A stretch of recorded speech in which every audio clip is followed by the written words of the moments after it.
Olá, boa noite, pessoal. Agora oficialmente, né, gravando. Queria agradecer o Luiz, né, Gustavo, que está aqui com a gente hoje.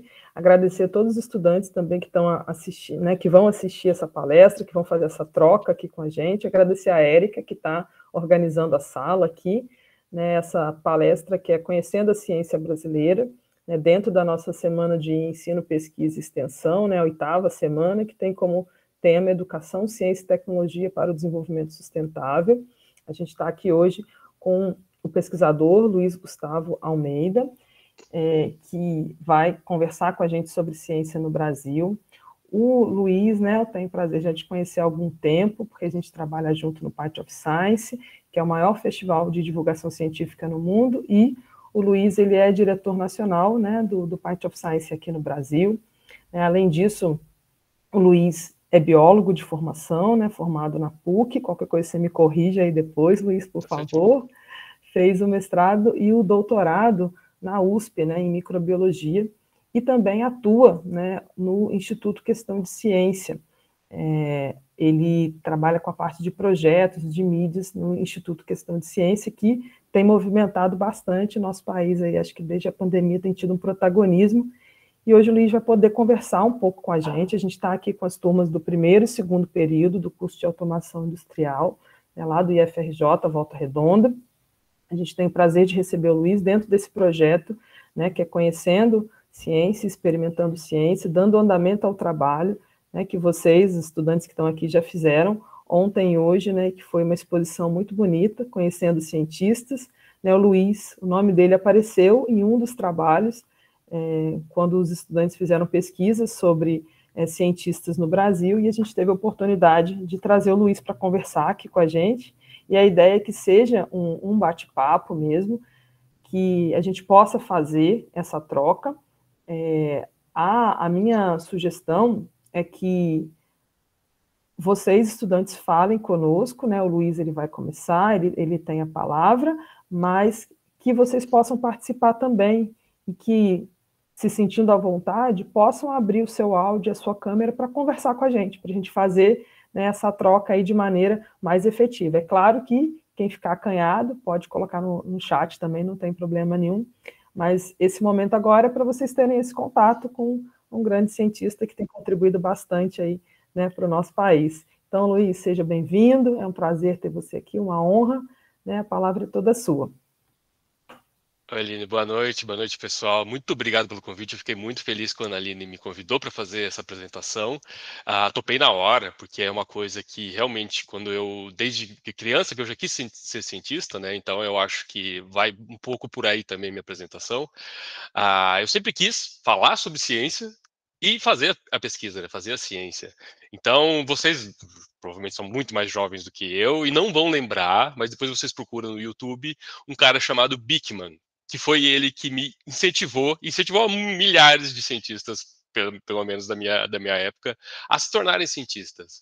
E aí o que eu achava muito legal dele é que ele explicava de uma forma muito clara e muito simples o que eram alguns conceitos científicos de física, de química, de biologia. Ele fazia alguns experimentos na cozinha. Procurem no YouTube, vocês vão ver que é bem datado o negócio, é bem antigão assim as filmagens, mas ele já tinha um rato gigante, que era um auxiliar de pesquisa dele, que ajudava a fazer as pesquisas, né? E na verdade o rato, de verdade, né, o ator que era o rato, que era o cientista, e o Bickman, ele era um ventríloco, então ele fazia aquele ventriloquismo, ele pegava o bonequinho, a profissão dele, na verdade, era ventriloquismo. Então isso colocou em mim assim uma coisa muito legal, que era fazer a ciência, entender a ciência de verdade e também fazer essa comunicação da ciência. Então, desde o começo, eu já tinha em mente que eu queria fazer alguma coisa relacionada com ciência. Não era biologia ainda. Biologia eu pensava, todo mundo que entra na biologia pensa em fazer sonografia para ver o golfinho e baleia, e não é só esse oba-oba, né? Mas aí depois eu fui me encontrando melhor nessas disciplinas que eu fui tendo. Na microbiologia eu me apaixonei pelas bactérias, e vocês podem me julgar ou não, mas as bactérias são as que dominam o mundo. Se a gente tem vacinas hoje de Covid, é por conta das bactérias, tá? Os vírus estão ali para encher o saco, mas as bactérias realmente são as minhas favoritas, tá? Então, pode me julgar, mas a gente só aprende as bactérias ruins, né? Mas tem muito mais bactéria boa do que, na verdade, bactéria ruim. E aí, só para contar um pouquinho do que eu estou fazendo hoje, além do que a Aline já falou, né? Que eu faço, a gente organiza, junto com uma equipe gigantesca, o Pint of Science. Eu sou só o cara que pega as instruções que vem do Reino Unido, que é de onde tem a marca, e converso com eles lá para a gente adaptar para o nosso Brasilzão, porque é diferente lá. Eles cobram ingresso, eles fazem um monte de coisa que a gente não pensa que não tem nada a ver com comunicação de ciência que tem que ser aqui no Brasil, né? Então, a meu trabalho é mais fazer essa adaptação, e o pessoal, a Aline, todos os outros coordenadores das locais, é que realmente fazem o festival, e as pessoas que vão lá apresentar, né? Os cientistas que vão se apresentar, é muito interessante essa troca, e, de novo, que eu falei, infelizmente a gente não está junto para a gente trocar os olhares, porque a proposta do Pint é exatamente essa, colocar os cientistas perto da população, né, para ver, olhar, para falar, olha, essa pessoa é um cientista, né, tirar aquele protótipo que todo mundo tem que ser igual ao Einstein para ser o cientista, né. Então, além do Pint of Science, que eu coordeno agora a equipe nacional, eu também estou participando eu sou agora o diretor do Instituto Questão de Ciência, nas partes de projetos educacionais. Então, a gente sempre pensou nesse braço do Instituto, de ter um braço de educação científica, de pensamento crítico, de pensamento científico, porque é uma coisa do dia a dia. A gente viu durante a pandemia o tanto de fake news que tinha sobre remédio miraculoso, que curava Covid até unha do pé encravada, e a desinformação que teve muito sobre vacinas, né? E desinformação sobre vacinas era uma coisa que já vinha de muito tempo, a gente já vê os índices de vacinação no Brasil caindo fazia muito tempo. Vacinas de HPV é um desastre, a gente teve no Acre, onde teve uma história pesada sobre vacinas lá, o pessoal surfou nas fake news ali e fez um estrago com a vacinação, tá? Então, a base, o que eu estou fazendo agora realmente no Instituto é fazer essas apresentações sobre esses temas mais sensíveis, sobre vacinas, mas também pensar na parte educacional de pensamento crítico, pensamento científico. E, além disso, eu não larguei as bactérias, obviamente, porque eu amo elas, então eu também continuo numa empresa de biotecnologia, mais como um consultor dos projetos que tem lá, mas para a gente desenvolver biofertilizantes. Então, é uma coisa que eu realmente peguei no meu doutorado, no meu mestrado, e consegui desenvolver e levar para frente, tá? Com muito suor, muito sacrifício, tá? É uma das coisas que eu vou falar com vocês aqui, para, sabe, quem quer ser cientista é muito legal, mas também tem os percalços, e eu acho importante muito falar isso, que não é para todo mundo, tá? Ser cientista, que a gente vê muito, é fazer as coisas darem certo, né? A gente aprende muito com experimentos que estão prontos lá na bancada, e os negócios dão certo porque o professor e a professora faz dar certo, né?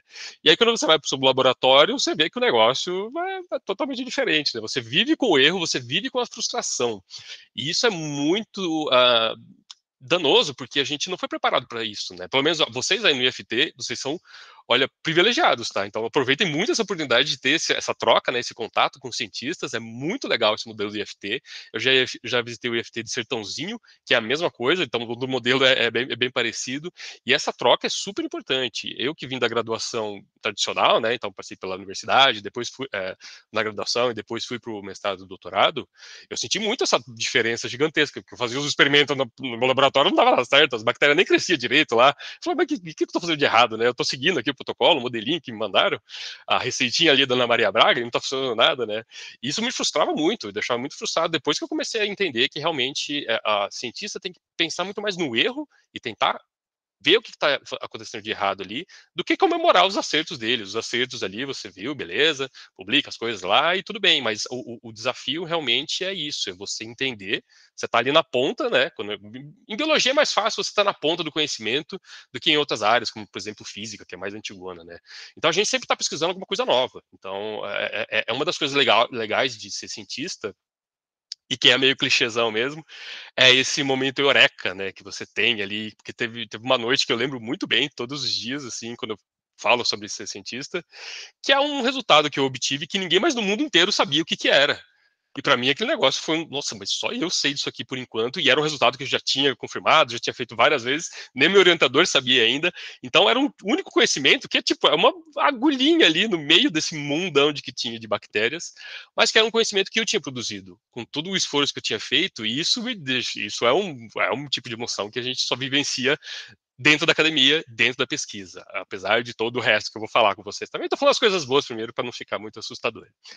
Mas é muito legal esse momento aí de eureka, e é verdade mesmo, tá? Quando vocês têm isso de estar com uma publicação pronta na mão, é uma coisa que só vocês têm ali aquele conhecimento na hora. É vocês que estão fazendo o experimento, é você que está lá na bancada, e é você que tem aquele conhecimento que ninguém mais no mundo tem. E isso daí tem que ser um motivo de comemorar mesmo, de você ficar feliz, nem que seja 11 horas da noite lá no laboratório, que é uma desgraça também ficar fazendo essas coisas com bactéria, que tem que ir lá no laboratório para ficar. Mas é muito legal esse sentimento, tá? Então, para quem quer ser cientista e busca essas coisas, é de vez em quando que acontece, tá? Não é todo dia que você vai ter esse momento eureka, muito pelo contrário, uma vez por ano que você vai ter um paper aí tentando publicar, se der sorte, né? Mas é muito interessante. Então é isso, e no Brasil a gente tem uma oportunidade gigantesca de fazer pesquisa. Falta recurso, a gente sabe de todas as dificuldades, eu vou falar sobre isso daí também, mas o que a gente tem aqui de oportunidade nesse momento, nessa área de biológicos, de insumos, e pesquisar a Amazônia, é uma coisa única que está todo mundo olhando para cá, vai ter a COP aqui daqui 2 anos, se eu não me engano, né? E os olhos do mundo vão estar aqui no Brasil para pesquisa em biotecnologia, em desenvolvimento de tecnologias novas. Então, é um momento oportuno de fazer. Infelizmente, a gente não tem tanto investimento quanto deveria. Vocês provavelmente devem já ter ouvido falar disso, vivenciado sobre isso também no laboratório de vocês, faltar um reagente, demorar para importar um reagente, o equipamento quebrou, e aí demora, sei lá, quantos anos para você fazer o seu experimento. Então, tem essas dificuldades, tá? Mas as oportunidades são realmente muito boas nesse momento para a gente fazer não só nessa área de biotech, tá? Eu estou falando mais realmente por conta do viés que a gente está aqui, do meu próprio viés, mas outras áreas também, física, química, tá muito propício para ter esse desenvolvimento com o auxílio desse monte de tecnologia que a gente tem hoje, né? Esse chat GPT da vida, pode usar esses negócios, viu? Depois a gente pode até comentar disso daí, que é muito legal essas coisas de inteligência artificial para a gente conseguir desenvolver mais rápido o nosso trabalho. É uma coisa que eu fui até falar no Congresso de Microbiologia sobre isso, tá? Então, as oportunidades realmente são incríveis, a gente deve aproveitar, mas eu também queria já, talvez, entrar um pouco nisso dos desafios, tá? Como eu falei, não é para todo mundo. Tem essa coisa da frustração de você estar no laboratório, se dedicar o tempo inteiro, ganhar. A gente sabe que não ganha bem cientista, tá? Não vou falar que ganha mal, porque tem muitas outras profissões que ganham piores que cientista. Mas é difícil, tá? Você vendo outros colegas sendo advogados, sendo não sei o que lá, sendo engenheiros e já ganhando um monte de dinheiro, blá blá blá, perto do que você está ganhando, né? Que não é um monte de dinheiro também. Mas isso dá aquela frustração, sabe? Eu entendo quem fica assim, eu fiquei em algum momento assim, tá? Mas tem que gostar muito, por isso que eu falo, que eu bato muito nessa tecla. Veja se vocês estão num momento muito oportuno para ver realmente se vocês gostam disso. Que é estar lá no laboratório, é pesquisar, é trabalhar, é conversar em equipe. O Instituto Federal é muito propício para isso, mas vão atrás, tá? Corre atrás mesmo de conversar não só com as pessoas que estão próximas de vocês ali no laboratório. Eu acho que falta muito, inclusive universidades, como o que eu fiz ali na USP, que todo mundo acha que é um oásis do negócio. Mas a gente ficava enclausurado no nosso laboratório, que a gente não estava conhecendo o que a pessoa da frente do laboratório estava fazendo. Nossa, meu orientador não sabia que o vizinho do lado estava pesquisando. E era só com bactéria, só que era uma outra área, não era da ambiental. Como vocês encontraram o meu trabalho aí, fiquei feliz que vocês encontraram o meu trabalho. E tá vendo a importância da comunicação também, né?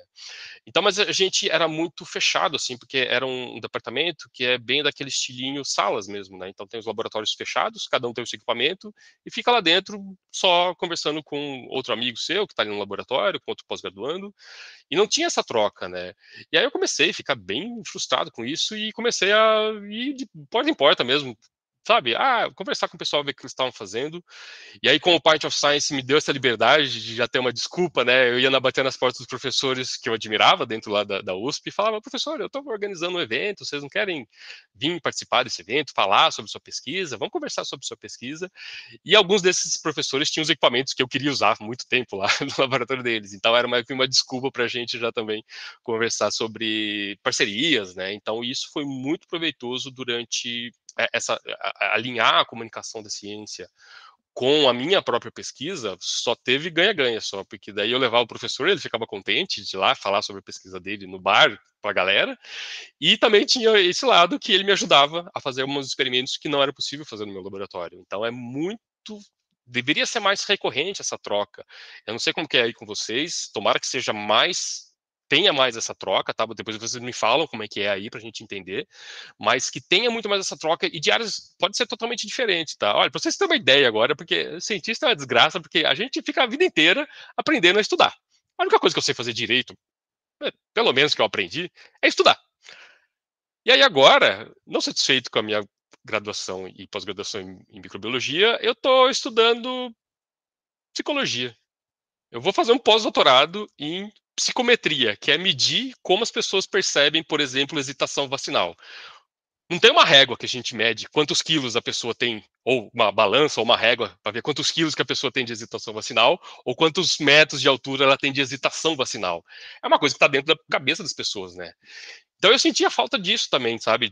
Além de fazer, agora que o meu trabalho está muito mais dessa parte da comunicação, de ter uma perspectiva um pouco diferente dessa da psicologia, do porquê que as pessoas, mesmo quando tem vacina disponível, mesmo quando elas já passaram pela crivo dos especialistas mais ferrados que existem do Brasil, que tem muita gente boa no Brasil, vocês provavelmente pesquisaram alguns dos cientistas que estão desenvolvendo e que desenvolveram as vacinas de Covid aqui no Brasil e que desenvolveram outras tecnologias.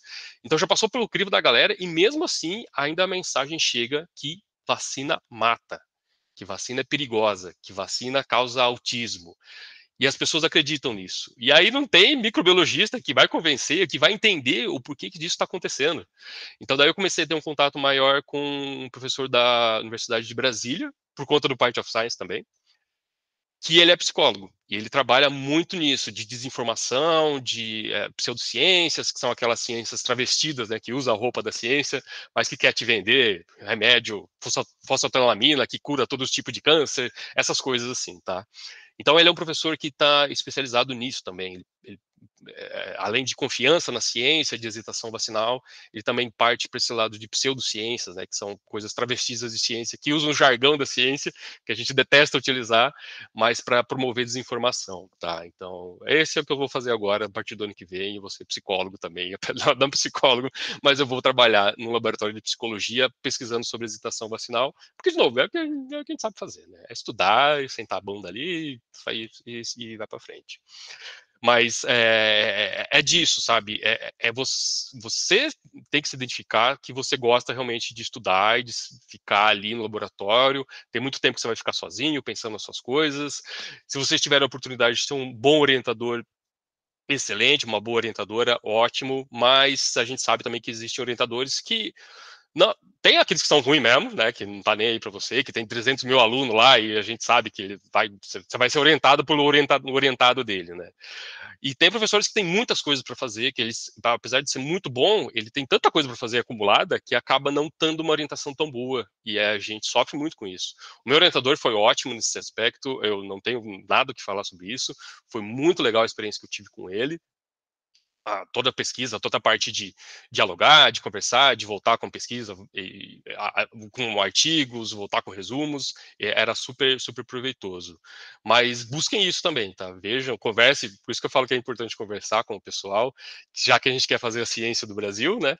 Que faça pelo menos seja prazeroso o negócio, né? Prazeroso, não ser aquele Marte.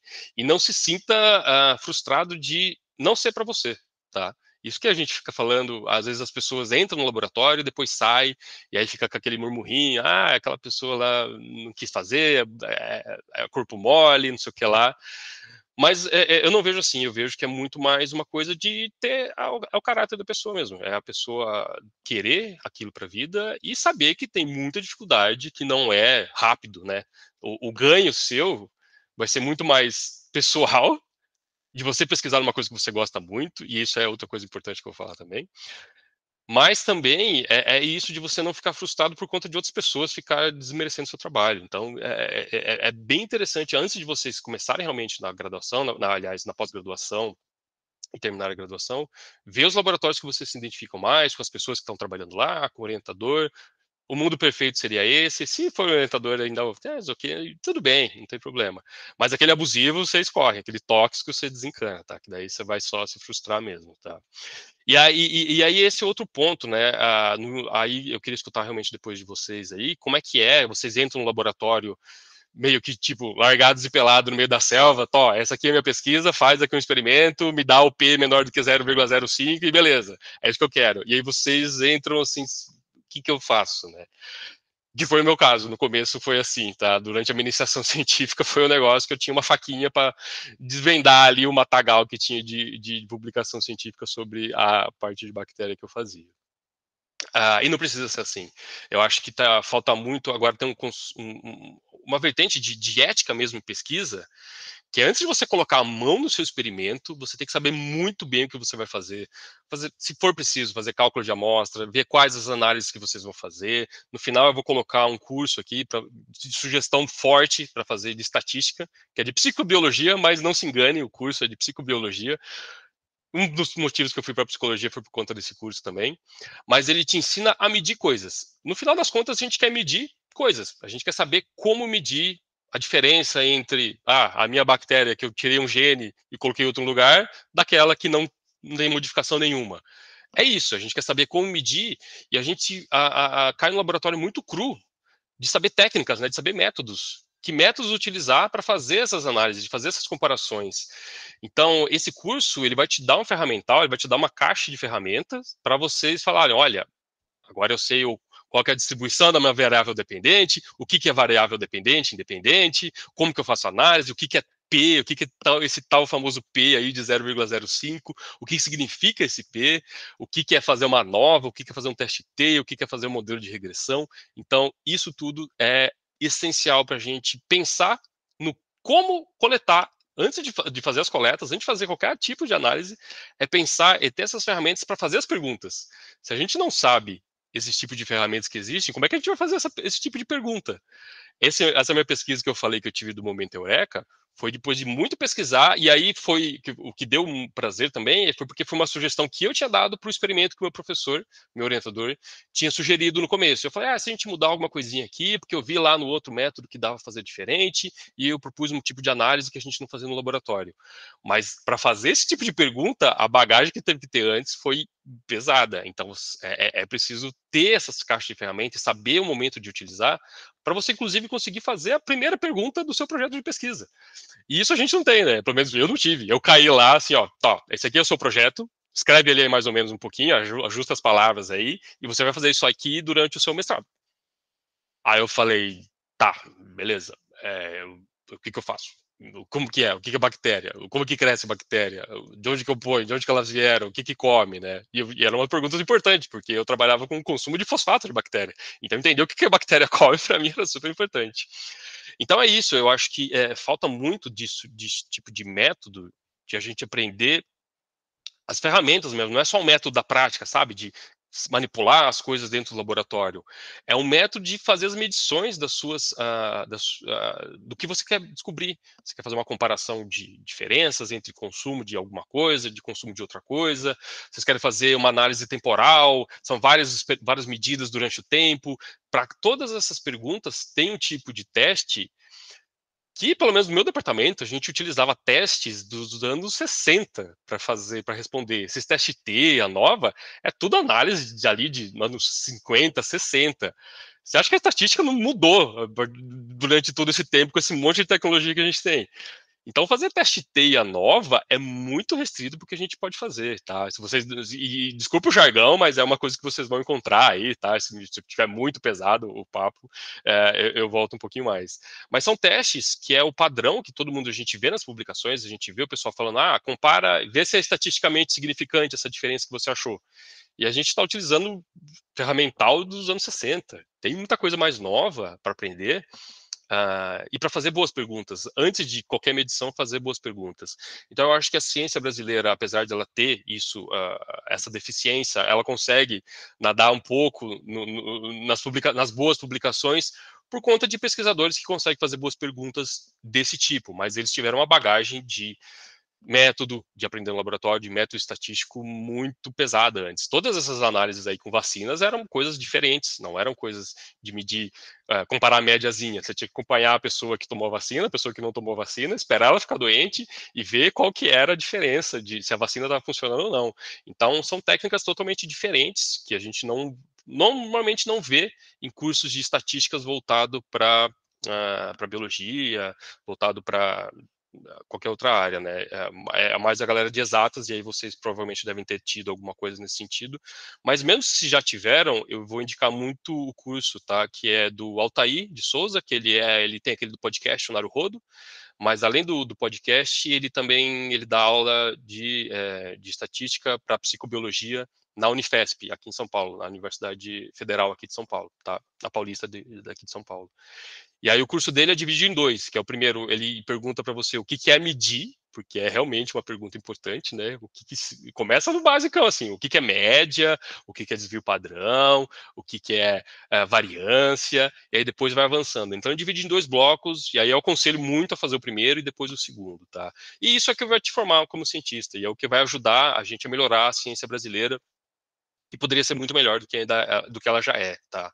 A gente viu durante a pandemia, vocês provavelmente viram também o pessoal aí, que os cientistas excelentes que a gente tem, tanto na parte de comunicação, tanto na parte de desenvolvimento, a gente tem a Embrapa, que é um negócio gigantesco que produz tecnologia de ponta, mas dá para ser melhor, principalmente dentro de universidades, a gente vê uma deficiência muito grande, principalmente por conta disso, né? Que a gente é meio que jogado ali dentro e não tem essa bagagem de ter essa experiência. Então, se vocês conseguirem, eu estou indicando o curso, mas vocês podem fazer do jeito que vocês quiserem, tá? É todo online, o curso gratuito. É curso que não tem no MIT, que não tem em Harvard, que não tem nada, tá? É um professor muito bom, que ele consegue aglutinar esses conceitos de uma forma inteligível se você fizer a trilha toda do curso 1, do curso 2 e assim por diante, tá? Vai ajudar muito a vocês pensarem na carreira do que é ser cientista. De vez em quando ele dá uma brisada no meio da aula, ele não incentiva muitas pessoas a serem cientistas porque ele sofre muito no Brasil aqui e viu como que é esse moedor de carne de pessoas que é talvez algumas das academias que a gente tem aqui. Você é visto como só um velejador ali que está ajudando o barquinho a andar, e aí quando acabou o seu tempo de mestrado e doutorado, você é jogado no mar e se vira aí para fazer o que quiser, né? Então ele tem muito dessa carga pessimista. Eu sou um pouco ainda esperançoso. Eu acho que dá para melhorar bastante e vai depender muito das nossas agências, de todo mundo realmente conseguir ter essa mudança de conceito que não é o aluno de pós-graduação é só jogar lá que ele vai se virar, que ele vai conseguir emprego em outras universidades e tudo mais. Então, eu acho que, pela experiência que eu tenho do Instituto Federal, é muito mais perto isso, e é muito legal. Deveria ser um modelo, inclusive, para as outras universidades, de ter esse contato entre graduação e pós-graduação. Mas é basicamente isso que eu queria concluir o raciocínio, tá? Não é para todo mundo, e realmente isso. O método são perguntas difíceis de responder, inclusive para quem é cientista. Mas vocês já se perguntaram o que é ciência, né? E aí não tem uma resposta fácil para isso, tá? Para responder o que é ciência, a gente fala, é o artigo publicado na Nature, é o que faz dentro da universidade, é o que faz dentro do Instituto Federal. Mas para mim, o conceito de ciência realmente é por conta de um agente, então é você. A ciência não existe sozinha. Ela não é que ela é uma maçã, que não é uma pera que está ali e você pode pegar. Ela precisa desse agente, ela precisa de vocês, ela precisa de mim, ela precisa de todo mundo. Tendo esse método, é um método científico, mas o método ele vai alterar não só a perspectiva que você está vendo do seu objeto de trabalho, seu objeto de estudo, mas ele altera você. A ciência muda como você vê o mundo. E é isso que é a ciência. Para mim é isso. É você. Quando você está pesquisando a bactéria. Antes de entender o que era bactéria, para mim a bactéria fazia coisa ruim. E aí eu mudei o meu conceito de ver as bactérias e elas me mudaram como pessoa. Então, isso é a ciência. Isso, o resto ali da filosofia, o que é, o que não é ciência, a gente deixa para a galera da filosofia. Mas tem que pensar sempre no agente. É o agente modificando a perspectiva do que ele está estudando e o que ele está estudando mudando você. E aí fica essa troca, e fica esse método, e fica rodando ali, você cada vez descobre mais coisas mais novas, você pesquisa áreas diferentes. Então, para mim é isso, a ciência. E aí, se você conseguir enxergar dessa maneira e continuar apaixonado, aí é problema seu, tá? Continua a ser cientista. Não foi o Luiz que falou para você ser cientista. Se você se frustrar, eu já avisei. Tá avisado aqui para vocês, tá bom? Mas tem as partes boas de ser cientista realmente, que é isso, é encontrar. Por exemplo, eu e a Aline, hoje eu estou aqui porque eu sou cientista. E para mim a coisa mais legal do mundo é ser isso. É falar com vocês aqui. Então, toda essa formação que eu tive foi para falar com vocês hoje aqui. E eu agradeço muito a Aline por ter me chamado para fazer isso, tá? Porque é muito legal ter essa troca. Infelizmente, a gente não está olhando olho no olho, mas é uma coisa que só quem é da ciência consegue fazer esse tipo de troca, de participar de congresso, que é muito legal, de você... o cientista é aquele bicho que ele quer formar outros cientistas para ter com quem conversar, né? Porque a gente fica tão mergulhado no nosso assunto que você tem que ter uma outra pessoa que já fez quase a mesma coisa parecida com você para desafogar aquelas mágoas que você quer falar sobre bactéria, que você quer falar sobre o seu experimento, que você quer falar sobre qualquer coisa, sobre teste T, sobre a nova. E aí, cientista, a gente forma outros cientistas, provavelmente para não se sentir tão sozinho no mundo, tá? Então, por favor, se vocês se tornarem cientista, conversem comigo também. Se forem para a área de biotecnologia com bactérias, pode conversar com a gente.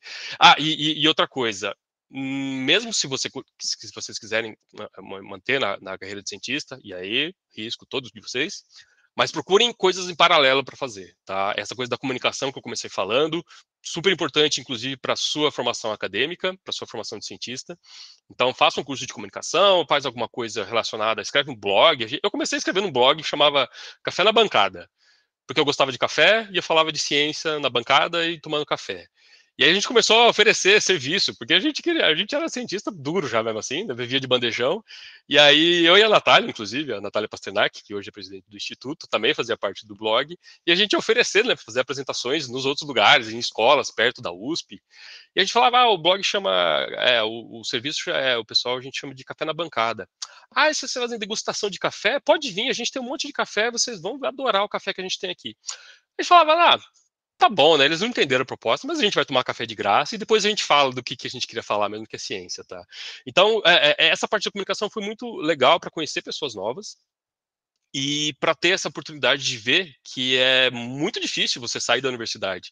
A gente ia em escolas ao entorno da USP, que elas não tinham a menor ideia do que era a USP. Estando do lado, sendo o acesso aberto, as pessoas da rua podem entrar dentro da USP, podem visitar laboratórios para ver o que está sendo feito lá dentro, mas as pessoas das escolas não tinham ideia do que era um cientista. Eu cheguei lá de calça jeans, de roupa normal, assim, falei, mas você não é cientista? Você não parece ser cientista? Você não é louco? Eu falei, olha, a parte de não parecer cientista, tudo bem. A parte de ser louco, a gente pode discutir um pouquinho melhor.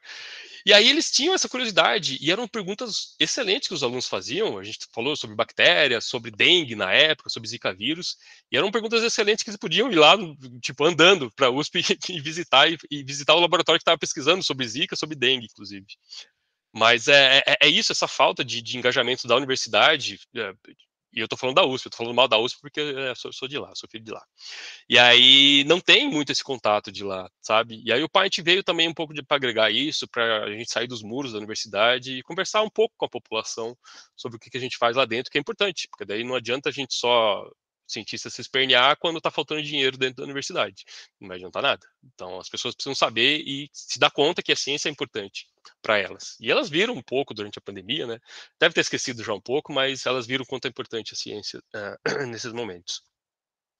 Outra coisa, sim, de empreendedorismo, que eu estava falando de fazer outros tipos de curso, pensa de como que é abrir empresa, é um trabalho gigantesco que a gente, pelo menos na USP, não aprendi nada de empreendedorismo se fosse só ficar na graduação.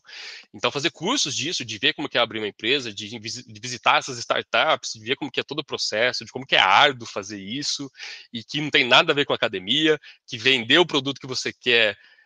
Aliás, desenvolver o produto é o mais fácil, vender o produto é o muito mais difícil, tá? Então, eu dentro dessa startup, eu vejo de perto como que é doloroso o dia a dia do pessoal lá. A gente tem um produto super legal, super interessante, que ele faz o melhoramento da planta. A planta, a gente trabalha com soja e milho. As plantas que usam nossas bactérias, elas crescem, nossa, fica vistosa, super bonita. E as que não usam, fica lá do tamanho dela normal. Mas vai vender isso daí pro cara que tá lá na ponta, que tá lá fazendo a plantação. Você vai jogar essas bactérias aqui no meu negócio? Não, não, não, não, não. Então é outra pegada, é outra ideia que a gente tem que ter lá, que é muito legal. Vocês do FT acredito que tenham essa troca. Se não tiverem, vão atrás dessa coisa de empreendedorismo, de ver como que é fazer uma empresa, se juntem aí com os mais doidos que tem e tenta abrir uma empresa para frente. Mas, tipo, não fica só pensando em ser cientista, porque eu tenho muitos colegas que hoje, aliás, da minha turma de biologia, dos 40 que se formaram, eu acho que 2 continuaram trabalhando com alguma coisa relacionada à biologia, o resto foi fazer administração, foi fazer outras coisas. Da pós-graduação, 2 dos meus amigos meus foram embora do Brasil, porque é outra coisa, um problema que a gente tem, que é chamada das fugas dos cérebros, né? Que a gente forma tão bem as pessoas aqui e depois não dá oportunidade para elas, que elas vão embora. Né? E é fácil ir embora. Depois que você desenvolveu toda essa habilidade científica e se você tiver os contatos, é muito tranquilo você ser chamado para ir trabalhar em algum outro lugar, mas, de novo, você vai sozinho, você vai trabalhar, não é nada fácil. As pessoas que foram para lá que eu conheço tiveram problemas, não se adaptou com cultura, acaba voltando, mas isso existe. Essa fuga dos cérebros é muito real, porque a gente forma muito mestre, muito doutor, e não tem capacidade de absorver esse pessoal, tá? Então, tá vendo que eu tô misturando para não ficar tão pessimista, tão otimista também, e aí para vocês escolherem, tá? Então, de novo, não fala que foi o Luiz que mandou vocês serem cientistas. Mas vai quem gosta mesmo. Se você ama o trabalho que vocês estão fazendo agora, se vocês acham super interessante e tem essa gana de descobrir mais e mais e mais, é para você esse troço aí, tá? Infelizmente, você vai ter que estudar, como disse esse meu professor, estudar é o jeito mais difícil de ser pobre, mas a gente vai continuar estudando, e é o que a gente sabe fazer. E não é pobre, pobre, pobre, tá vendo? Eu concordo mais ou menos com ele, tá? Não é nada assim também de passar fome, tá bom? Não pensem que vocês vão ser cientista daquele doidão que fica só comendo as próprias bactérias do laboratório, tá bom? Mas eu já falei 40 minutos, eu queria escutar de vocês algumas coisas agora, se eu continuo falando. Aline, perguntas, se alguém mandou alguma coisa no chat que eu não estava vendo. Não, o pessoal não mandou ainda não. O Daniel acabou de levantar a mão. Vou deixar ele te perguntar. Vai lá, Daniel, fica à vontade. Se você quiser abrir sua câmera, também pode abrir. E pode perguntar aí para o Luiz.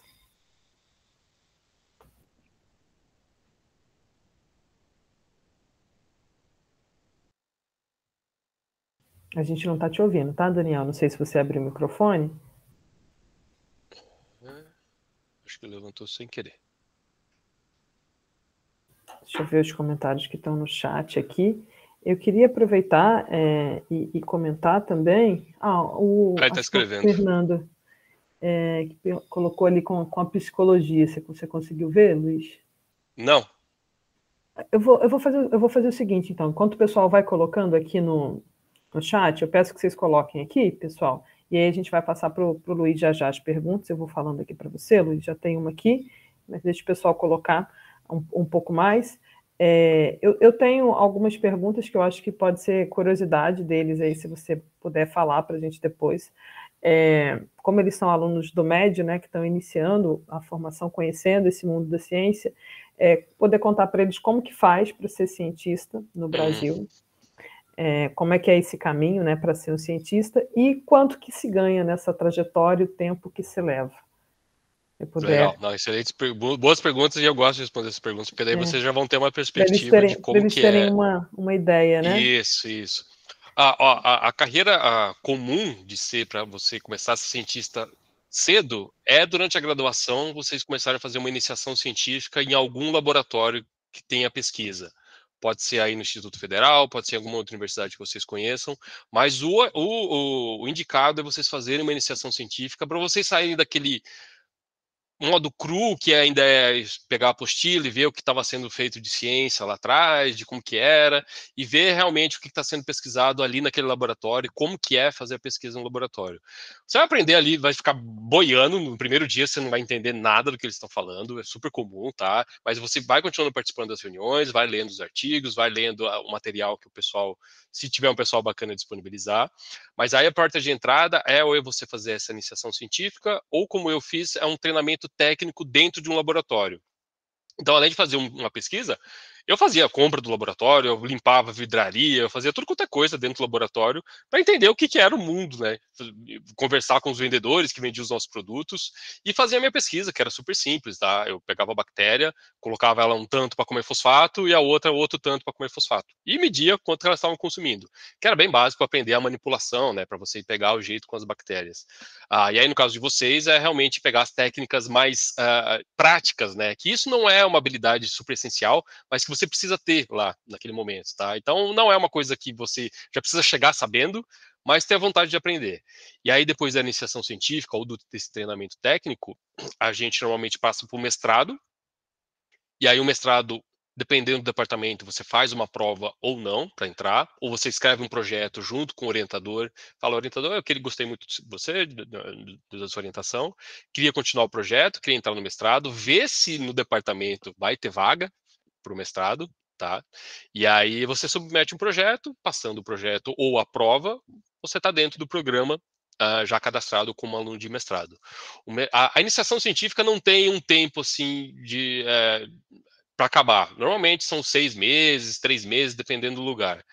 Ou um mês, se você não gostou, pode sair fora também. O mestrado, normalmente, são 2 anos, tá? Então, 2 anos que você vai ter que dedicar exclusivamente para o seu doutorado. Tá mudando um pouco as regras, né, Aline? Mas a gente pode falar mais disso depois. E aí, depois, passado o mestrado, o caminho normal é seguir para o doutorado. E aí, no doutorado, sim, você tem um pouco mais de autonomia e um pouco mais de obrigações para fazer sua pesquisa. Normalmente você tem que sair com um artigo publicado depois do seu doutorado. É de se esperar que você já tenha uma inovação dentro da sua pesquisa, que você tenha uma publicação inovadora dentro da sua área que você está estudando durante o doutorado. Durante o mestrado depende muito, tá? Se você publicar artigo ou não, depende muito do departamento, se exige ou não, mas via de regra não é uma exigência você sair com uma publicação. No doutorado já sim, tá? E aí o doutorado são pelo menos 4 anos e no máximo 6 a 8 anos, dependendo muito da instituição também, tá? Aí depois você pode continuar. E aí tudo que você fizer depois do doutorado, que é a última titulação que você tem, é pós-doutorado. É fazer pós-doutorado, mas pós-doutorado não é um título, é o que você faz depois do seu doutorado para se manter. E aí é quando a gente começa a ganhar um pouco mais de dinheiro, e já falo de valores, tá? Mas aí você já é muito mais autônomo, você está dentro de um laboratório fazendo a sua linha de pesquisa. Aí você já tem que, sabe, coordenar aluno, se for o aluno do seu próprio orientador, mas é você que vai tocar na sua linha de projeto dentro desse projeto maior do laboratório. E aí os valores vão variar muito, muito mais para baixo do que a gente esperava. Mas olha, quando eu entrei no treinamento técnico, eu ganhava R$ 700 para viver numa cidade que o aluguel custava R$ 600. E o almoço, ainda bem, custava R$ 2 para fazer o almoço e a janta, que era dentro da USP, tá? Então, essa foi a primeira dificuldade. Então, eu tive o apoio dos meus pais para conseguir fazer isso sim, tá? Porque era R$ 700 para conseguir pagar o transporte, a moradia que eu tinha lá e para comer, né? Também, e viver um pouquinho. Depois no mestrado, aí já passou para os exuberantes R$ 1.200, e eu tô falando em São Paulo, tá bom? Depois a Aline pode falar melhor como que é a situação aí com vocês. Eu ganhava R$ 1.200 na bolsa de treinamento técnico. Essa era uma bolsa já de nível federal, que era do CNPq, e depois fui para a CAPES, mas o valor era basicamente o mesmo. Durante o mestrado todo, então, foi esses R$ 1.200.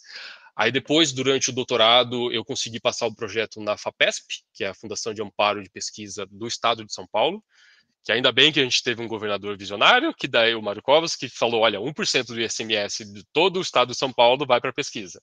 Então a FAPESP tem uma bocada grande por conta disso, o que sustenta muito da ciência no São Paulo e até um pouco mais no Brasil também, é a FAPESP, e aí o valor já estava em torno de quase R$ 4.000, quando eu fiz em 2015.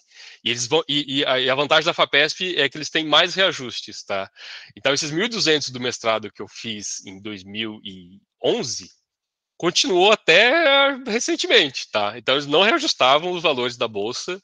Passou 10 anos ali e o valor era esses R$ 1.200, não importando se o valor do aluguel já estava custando R$ 5.000, R$ 6.000, tá bom? Então isso que é um problema também. A FAPESP ela é um pouco mais recorrente de fazer esses reajustes. Aí no doutorado, então, era a partir de R$ 4.000, e aí no pós-doutorado você já consegue uma bolsa um pouco melhor, que daí chega aos R$ 9.700 pela FAPESP, tá? Então esse pós-doutorado, ele tem um prazo de 1 ano, mas já é um valor mais, claro, você já vai estar mais sênior lá, então pelo menos espera-se que você produza mais também, então tem um valor um pouco melhor, tá bom? Em termos de CAPES e CNPq, era sempre um pouco a menos, né? Então, por exemplo, do doutorado, se eu não me engano, era R$ 2.000, em comparação aos 3.000 e quase 4.000 da FAPESP. Do pós-doutorado, se eu não me engano, são R$ 6.000, tá? Que vocês vão ter de bolsa, se conseguir. É mais complicado conseguir processo da CAPES, tá? Pelo menos na minha época era um pouco mais complicado. Mas são essas perspectivas que vocês têm, e aí acho que a Aline pode falar melhor de como que é aí no Rio, né? Que tem a FAPERJ. E Eu só queria aproveitar e sublinhar, Luiz, que no caso deles, como eles são do IFE, no médio, eles já podem ser bolsistas de iniciação científica, iniciação tecnológica, bolsa de extensão, as bolsas de apoio, e que têm diferentes valores, né? Por ser ensino médio, alguns têm carga horária menor, né? 8 horas é o mínimo que começa, com uma bolsa de R$ 260, mas ela chega até os R$ 700, que é o que está a IC na universidade, pelo menos nas universidades do Rio, equipara, né? Mesmo para o aluno no médio, ele já recebe o mesmo que o aluno de graduação na bolsa de iniciação científica. E é isso que o Luiz falou, né?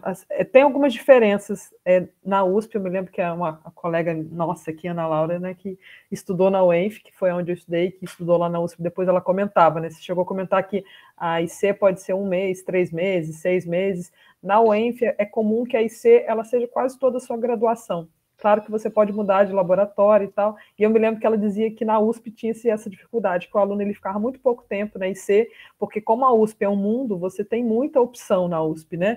Então é difícil você fixar o aluno, diferente da realidade que eu vivi aqui na UENF e que a gente, né, se bobear, pode fazer durante a graduação toda, já é essa iniciação científica. E no caso dos meninos aí que estão no IFE, eles já podem começar isso no médio. Então, respondendo com relação ao tempo de formação, ele é bem extenso mesmo. Os valores da bolsa giram em torno disso que você comentou aí mesmo, Luiz, e o tempo é bem longo, né? Tiveram algumas perguntas aqui nesse sentido, assim, qual que é o tempo de duração de uma pesquisa? Uma pesquisa, ela nunca acaba, gente, porque, assim, até pelo método científico que ele se propõe, é que você vai publicar os seus resultados, então outra pessoa vai pegar aquela pesquisa, vai fazer mais perguntas em cima dela, sei lá, um tempo médio de publicação de um artigo varia muito dependendo da instituição que você está, do grupo de pesquisa que você está, a pesquisa que você está fazendo também. É porque eu estou trazendo um pouquinho das perguntas que estão aparecendo aqui no chat. Que a Stephanie perguntou sobre isso, né? Era uma coisa legal também, desculpa te cortar, Aline, mas isso, dentro do laboratório, normalmente você está trabalhando em vários projetos, tá? E aí algum vai dar certo. Algum vai dar mais certo do que os outros e você continua fazendo, por exemplo, na minha linha, que eu estava pesquisando era com as bactérias de consumo de fosfato, mas eu via também que era uma bactéria de interesse de resistência a antibióticos. E eu via também que ela era uma outra bactéria que ela tinha uma importância de você testar outras formas que não antibióticos para tratar o controle dela. Então, uma das minhas outras publicações foi usar nanopartícula de prata, infectava as larvinhas de galéria, que é uma larvinha de apiário, de produção de mel. Eu infectava elas com as minhas bactérias, que eram super ferradas, realmente muito virulentas, e depois injetava essas nanopartículas de prata. E aí essa foi uma segunda publicação, para ver se dava conta de matar as bactérias, essas nanopartículas, que é além dos antibióticos que a gente está vendo que já está acabando os tipos de antibióticos. Então, dentro da sua pesquisa vai ter várias linhas que você pode sugerir para o seu orientador, para sua orientadora, ou que você pode participar junto ali, tá? Então, por isso que a Aline falou que não tem um tempo, não vai acabar. Uma linha vai acabar quando você fizer a publicação, mas a partir da publicação tem mais outras perguntas que você pode responder a partir dela. Então, isso vai virando, vai continuar até quando vocês quiserem. Então, aproveitando o gancho que você trouxe, né, uma pesquisa aí, né, um trabalho que você publicou, o Daniel, ele perguntou aqui, né, assim, qual que foi a pesquisa que acho que mais te deu satisfação, assim, que você pulou de alegria quando você conseguiu chegar naquele resultado? Então, essa que eu contei, que a história ali, a anedota de 11 horas da noite eu tava vendo o resultado, era verdade. Então, tá vendo que eu gostava mesmo do negócio, senão era 11 horas eu não tava lá, tá bom? E essa pesquisa foi a primeira publicação que eu tive durante o final do meu mestrado, o começo do meu doutorado, que era exatamente para ver, eu via o porquê que a minha bactéria comia muito fosfato.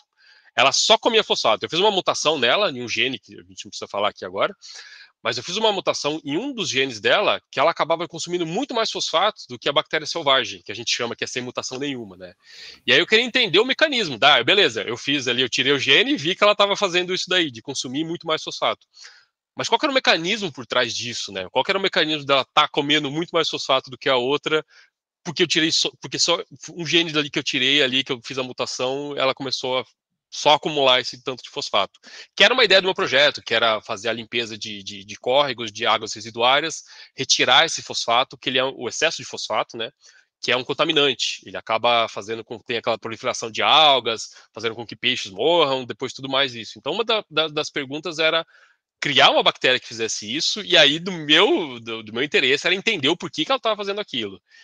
E aí a gente marcava, olha que doideira, eu marcava esse fósforo de forma radioativa, então eu dava fósforo radioativo para a minha bactéria comer, e ela brilhava.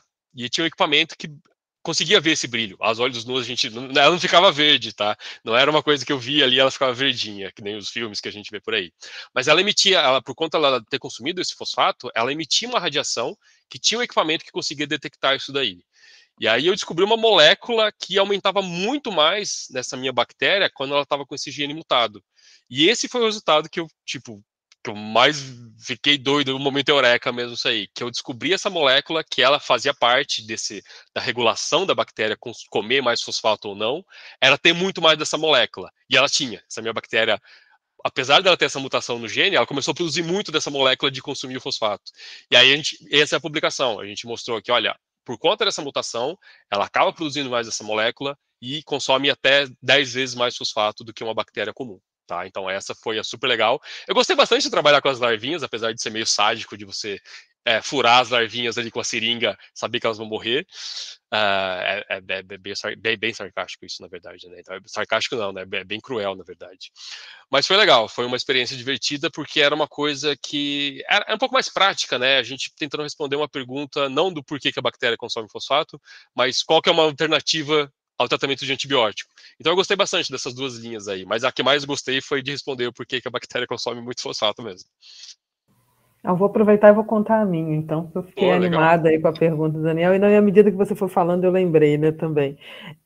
Na minha época foi no mestrado, entre mestrado e doutorado, e eu trabalhava com bactéria também, trabalho ainda hoje, né, mas trabalhava com uma bactéria na época e identifiquei genes nela responsáveis por uma característica. Ela também é uma bactéria de interação com planta, que melhora o crescimento com planta, né, como o Luiz falou aí dos biofertilizantes para soja e tal, um biofertilizante para cana-de-açúcar, e ela melhora a assimilação de nutrientes. E aí, nisso, né, de virar a madrugada trabalhando, eu lembro que a gente estava nas vésperas de um congresso, Congresso Brasileiro de Genética, e eu ficava coçando o olho, eu achava que era porque já estava com sono. No dia seguinte eu cheguei em casa, mas o resultado saiu. No dia seguinte eu cheguei em casa e mexendo no olho, as minhas irmãs olharam e falaram, Aline, mas tem alguma coisa no seu olho. Eu sei que eu fui para o oftalmologista para tirar, porque tinha caído alguma coisa, eu achando que era sono, tive que colocar um tampão, mas pelo menos ganhei o prêmio brasileiro lá no Congresso de Genética, né? E foi muito legal, foi uma descoberta que me marcou muito. Então, ciência tem disso, né? A gente trabalha muitos anos para conseguir, para ter uma conquista dessa, mas é muito recompensador. Depois a gente publicou esse trabalho. E eu acho que o trabalho mais citado que eu tenho até hoje. Então, a gente tem esses momentos de muita alegria, né? Apesar da frustração, de muita coisa dar errado, é muito recompensador também, né? Isso que o Luiz falou dessas trocas que a gente tem, né? Eu vejo que o cientista ele é um cidadão do mundo, assim, ele pode trabalhar em outros lugares, tem muito país que recebe cientista brasileiro para atuar, porque a gente forma muito bem os nossos cientistas aqui.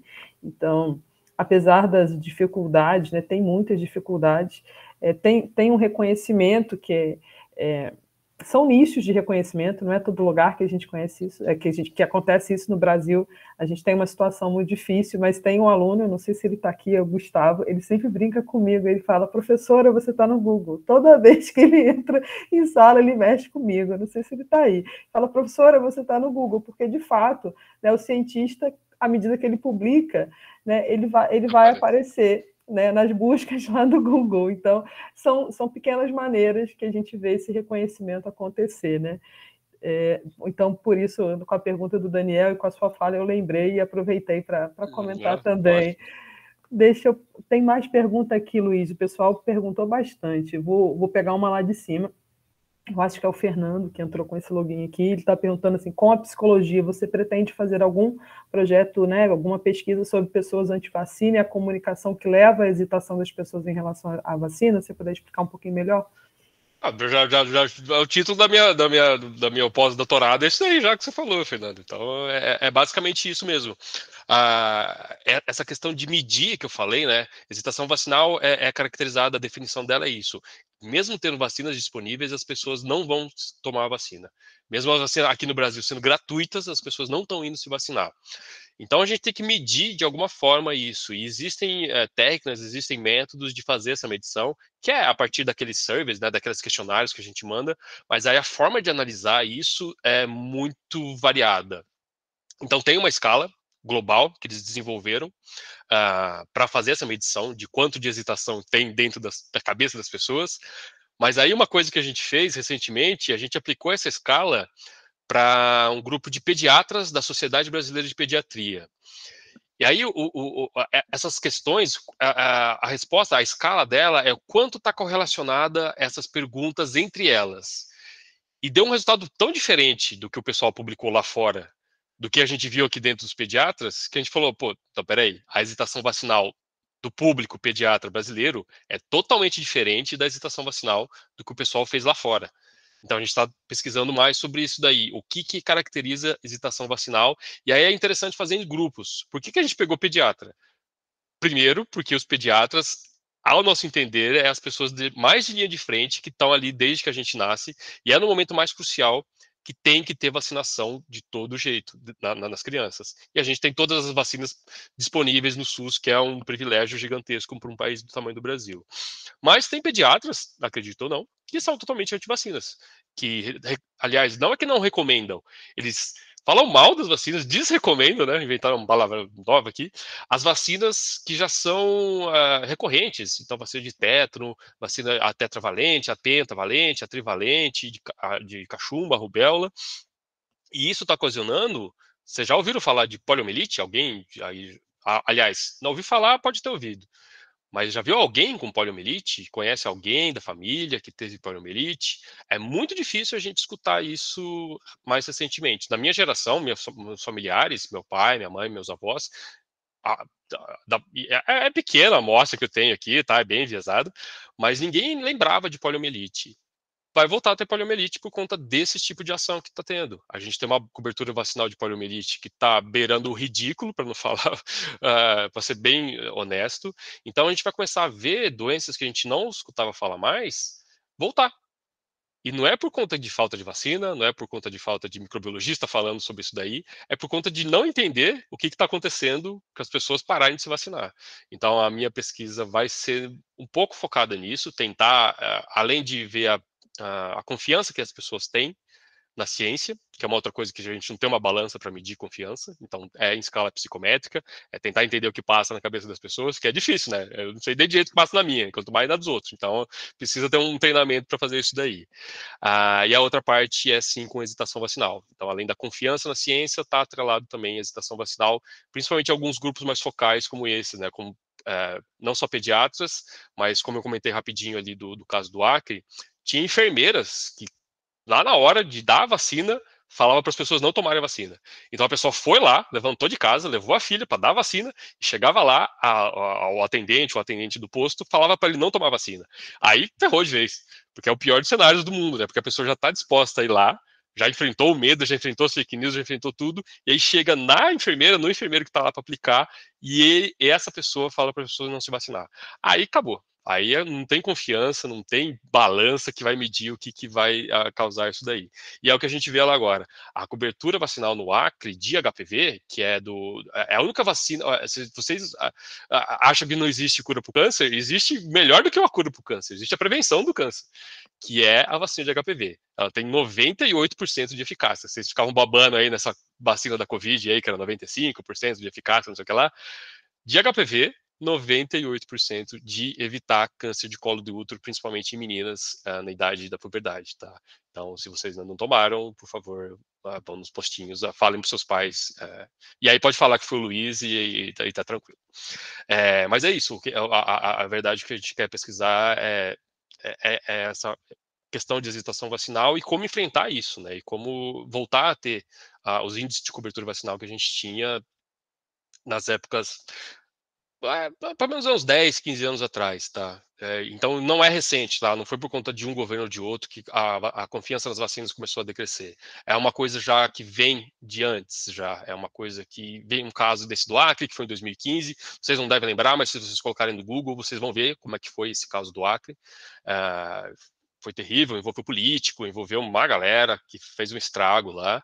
Mas aí a gente está muito preocupado, e não só a gente, mas a Organização Mundial de Saúde, a Organização Pan-Americana de Saúde, com as coberturas vacinais de sarampo e poliomielite, que são uma desgraça, porque sarampo, não sei se vocês sabem, eu vou tomar referência de novo de velho, mas, de novo, se vocês não viram Homens de Preto, que eles tinham um negócio que apagava a sua memória, depois vocês procuram aí, ele tinha um laserzinho que apertava e ele apagava a memória. O sarampo faz exatamente isso, ele apaga a memória do seu sistema imunológico. Então, tudo que você aprendeu, né, o seu sistema imunológico aprendeu a fazer, a se defender, o sarampo vai lá e dá um reset nisso daí. E aí, acabou com tudo, né? Então vem qualquer outra doença em cima e as pessoas não acabam não morrendo de sarampo, mas acabam morrendo de consequências de outras doenças que elas já tiveram, de outras doenças virais que já tiveram, e aí tem uma consequência muito pior, porque daí o sistema imunológico perdeu a memória, né? Então a gente fala da memória imunológica, ele fica com uma amnésia imunológica, tá? E aí, desculpa me estender de novo, fico meio empolgado. É nada, Luiz. A gente tem um tempinho aqui, tá tranquilo. O pessoal tá colocando pergunta aqui. Vou juntar umas 3 aqui agora. E eu respondo mais brevemente também, para Não, responder tá mais. tranquilo, tá tudo bem. Acho que a gente está mantendo o número de pessoas aqui dentro da sala, então acho que o pessoal está gostando. O Fernando ele pergunta, né, se é difícil conseguir iniciar uma pesquisa profissional, trabalhando para alguém. Eu acho que deve ser no sentido de você ir para uma empresa, assim, o cientista ir trabalhar, e eu acho que é uma pergunta bem pertinente, né? Nesse sentido também, o Emanuel, ele pergunta, né, como que você chega à conclusão que você pode atuar de forma autônoma dentro da sua área, e como escolher qual pesquisa começar, como é que foi o seu início? Tá, legal. Eu vou começar então, do início, e aí, qual que é a primeira mesmo? Da questão da empresa, de trabalhar para uma empresa. É muito comum, não é na minha época velha, né? 10 anos atrás, não era tão comum você migrar para a área de empresa, de indústria. Hoje, o que tem é uma palavra chique, bonita de falar, entrepreneur. Então, de você ter o empreendedor, você tem o intraempreendedor. Então, as empresas, BASF, Monsanto, Bayer, todas as empresas grandes, Unilever, elas têm programas de pesquisa e desenvolvimento dentro da própria indústria deles, para eles gerarem inovações de interesse, obviamente, dessas empresas. Ter uma bagagem acadêmica ajuda, não é essencial, mas ajuda para fazer essa migração. E tem muita gente fazendo empresas novas. Que eu falei que é tentar fazer esse caminho de sair da academia e você criar a sua própria empresa. É complicado, é difícil, tá? Você fazer isso daí vai gerar um valor para essas outras empresas, porque daí você vai aprender a falar o linguajar dessas empresas, que a gente não aprende dentro da academia. Aliás, eu não aprendi dentro da academia. Mas dá para fazer essa ponte sim, viu? E não é tão mais raro agora. Tá, as empresas estão dando. E é outra coisa que a gente precisa destacar mais da nossa formação. Que a gente fala, eu sou só cientista. Mas, pô, você já escreveu o projeto. Você já mandou, já conseguiu fazer a sua pesquisa ali, já quebrou a cabeça resolvendo o problema, já teve a comunicação que você tem que fazer, já escreveu o paper, já escreveu o artigo, já conversou com o seu orientador. É basicamente o que você vai precisar fazer, só que de um outro linguajar. Então, a gente valorizar mais essas habilidades que a gente cria dentro da academia é o que falta também. É você mostrar o que você sabe fazer. Às vezes você fala, eu só fui iniciação científica durante um período aqui na minha universidade. Pô, não, você trabalhou em equipe. Você pode colocar essas palavras bonitas aí que eles gostam, né? Você fez networking com a galera, trabalhou em equipe, você fez uma comunicação, você mudou o jeito de pensar ali no problema da pesquisa que estava correndo, você teve um destaque, você propôs ideias, você propôs ideias e fez o projeto. Então, isso tudo são habilidades que são valorizadas, mas que a gente acaba não colocando no currículo porque a gente acha que é besteira. Mas é muito interessante para as outras, para fazer essa migração, sim. E a outra é como que eu pensei em me tornar mais independente. A que momento que isso ocorre, né? Isso mesmo. A pesquisa. Você precisa ter uma bagagem, principalmente na sua área. Depois do doutorado, você já começa a entender um pouco melhor como é que funciona a ciência de fato, assim, com humanos interferindo, não aquela entidade que a gente acha que é suprema, super linda, né? Porque tem todo um problema de como a gente publica os artigos, né? Porque não sei se vocês sabem, se vocês já publicaram alguma vez, é fácil publicar, tá? O artigo é super simples de você publicar. Vocês estão aí se matando, tentando ter o super experimento perfeito. Mas se vocês tiverem dinheiro, vocês publicam qualquer coisa. Vocês podem publicar até, inclusive, que a Terra é uma rosquinha, tá? Você pagando, você vai publicar em qualquer lugar. E isso é um problema grave que a academia está enfrentando, que são esses jornais predatórios que eles chamam, né? Que você pagou, você publica qualquer coisa só para aumentar o seu índice, os seus números de publicações. Então, quando você aprender todas essas outro lado da ciência e aprender muito, principalmente da sua área, requer um tempo. E aí, de novo, você ter esse treinamento para fazer as boas perguntas que ainda não estão sendo feitas dentro do seu campo de pesquisa. E aí, na biologia é um pouco mais fácil, tá? É bem mais tranquilo fazer isso, porque tem muita coisa para pesquisar ainda, e, tipo, os bichos estão evoluindo continuamente, né? Então, isso é bem tranquilo de pensar. Mas aí você precisa pensar também se vale a pena fazer o investimento do esforço naquela pesquisa. E aí isso é só conversando com outros pesquisadores, é você ganhando esse conhecimento, esse autoconhecimento da sua área, e juntando o que está em. Você caiu no matinho pelado ali só com a faquinha, aí depois você aprende a subir um pouco o cipó, ver como que é a floresta mesmo, o que é. A sua pesquisa era aquela arvorinha pequenininha que estava ali. Beleza, você conseguiu dar um jeitinho na árvore, a arvinha cresceu, você publicou lá, só que aí você vai ver, ela está no meio de uma floresta gigantesca. Então você ter esse conhecimento da floresta ali, da sua área, vai te ajudar muito a fazer perguntas, falar, olha, aquela árvore lá longe pode ser interessante para a gente pesquisar, ver o que ela faz. E as árvores, vocês estão entendendo a minha metáfora ali, né? Mas é isso, é você entender mais o todo e saber onde que está o limite do conhecimento que a gente tem até então, naquela área específica. Então vai ser, o seu doutorado, é uma coisa, tipo, tem um gráfico que eu gosto bastante que é, tipo assim, como você vê o seu doutorado, e é aquele negócio gigantão, é um gráfico grandão, assim, uma bolona, e aí como as pessoas vê, que é uma bolinha pequenininha lá. E aí você pega uma agulhinha e, imaginando que o perímetro do círculo é o tanto de conhecimento que a gente tem, né? Para fora disso a gente não sabe ainda, mas existe. Você vai lá e enfia uma agulhinha desse conhecimento e essa bolinha fica um pouquinho maior, que para você é um montão, mas que para a floresta ali, para o conhecimento geral, é só um pouquinho. E aí é isso, é você saber onde que vai ter esses limites do nosso conhecimento, essas lacunas que a gente ainda tem no conhecimento, para gerar essas perguntas e ter os métodos para fazer isso, né? Você não pode só gerar a pergunta e não saber o que fazer para como responder aquela pergunta. Por isso que eu falei que é super importante você ter os métodos práticos, mas também os métodos estatísticos, tá? Eu já vou até pegar aqui, quando você pega a próxima pergunta, Aline, eu já jogo aqui o curso que eu comentei aqui do Altair. Isso, eu ia te pedir mesmo para colocar no chat para a gente. Deixa eu aproveitar e comentar, né, essa questão, né, de empresa. Eu tenho a impressão, não sei se você também, Luiz, que a gente tem momentos da ciência do Brasil, assim, tem momentos que é mais valorizado, tem momentos que é menos. Agora, eu vejo que está num momento bom para contratar para a empresa. Eu tenho visto isso com colegas, com alunos, né, que tem caminhado para a empresa e tem aberto as suas próprias empresas também. A gente está nesse movimento todo de startups.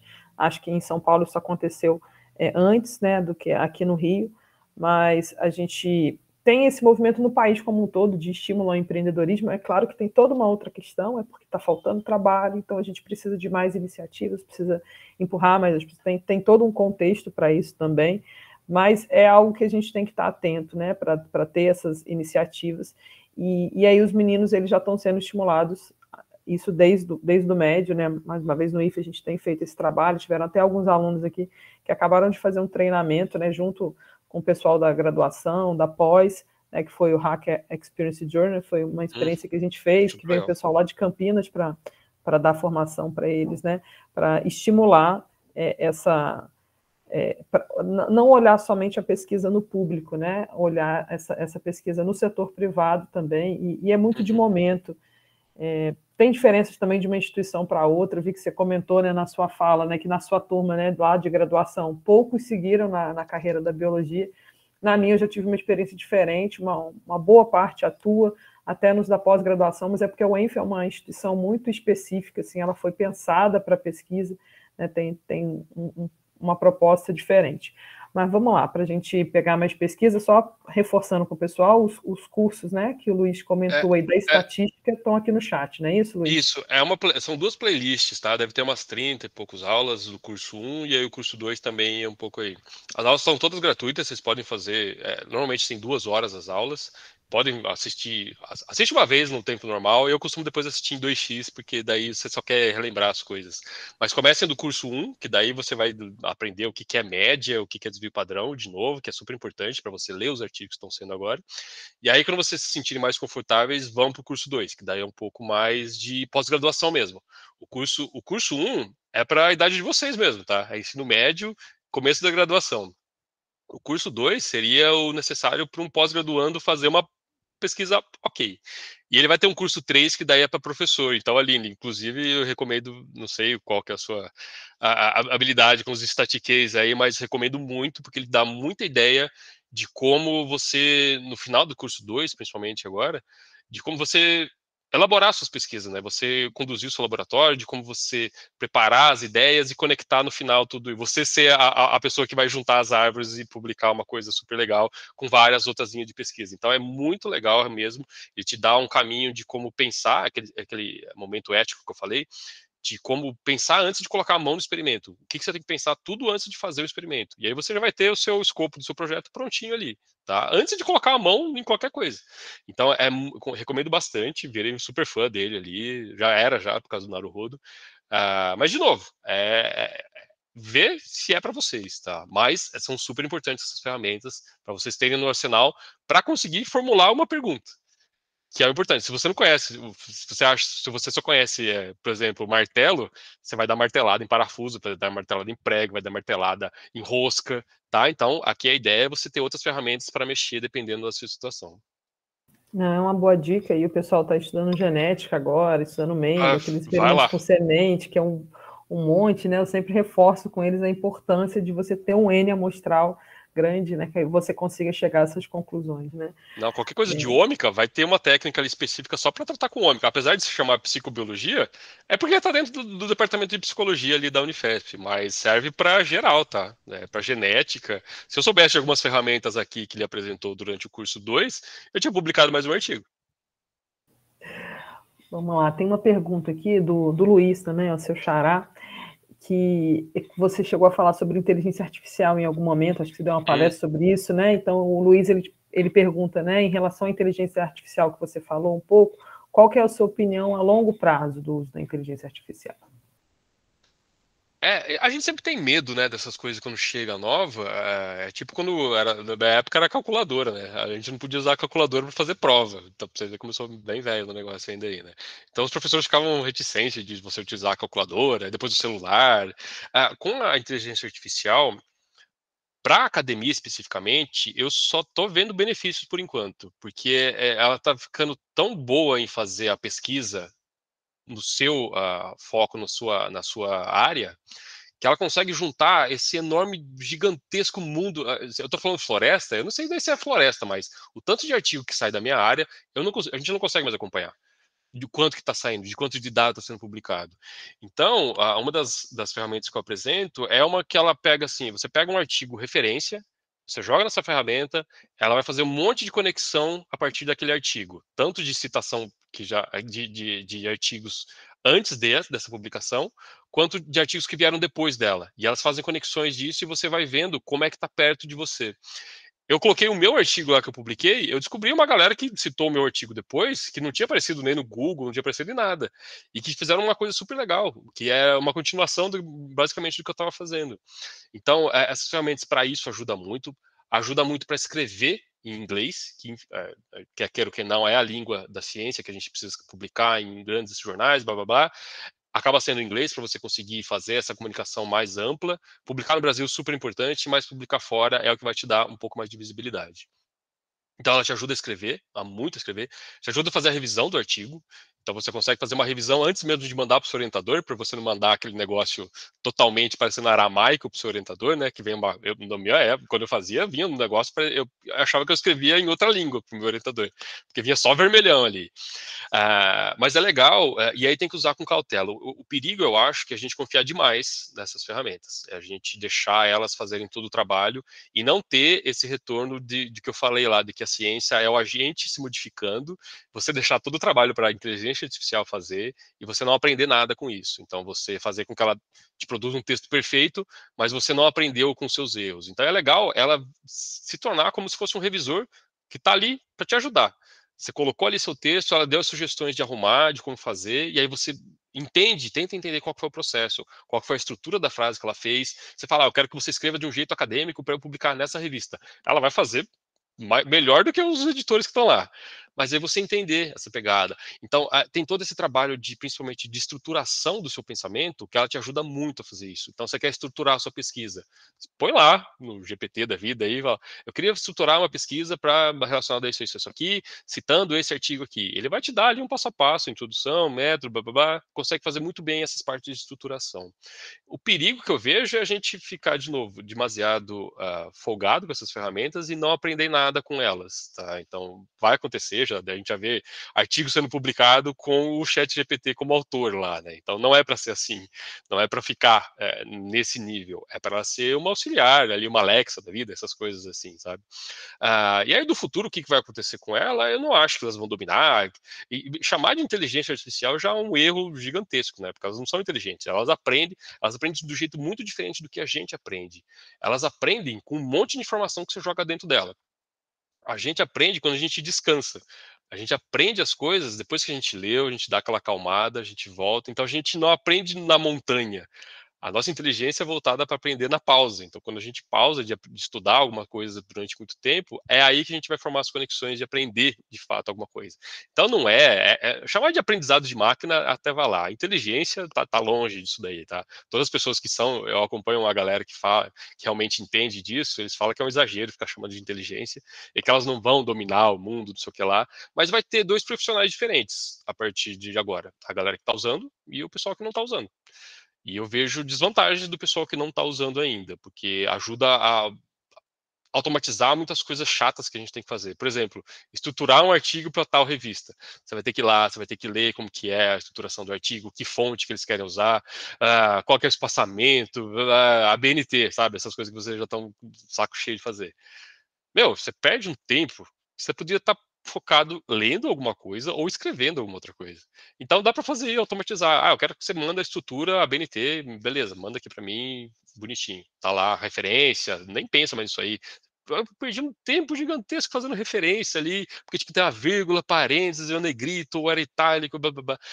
Desencana dessas coisas agora. Então, eu acho que vale muito aprender essas ferramentas que elas estão aí para te ajudar e não ficar dependendo dela e não fazer ela trabalhar para você, tipo, escrever para você o artigo e você publicar lá.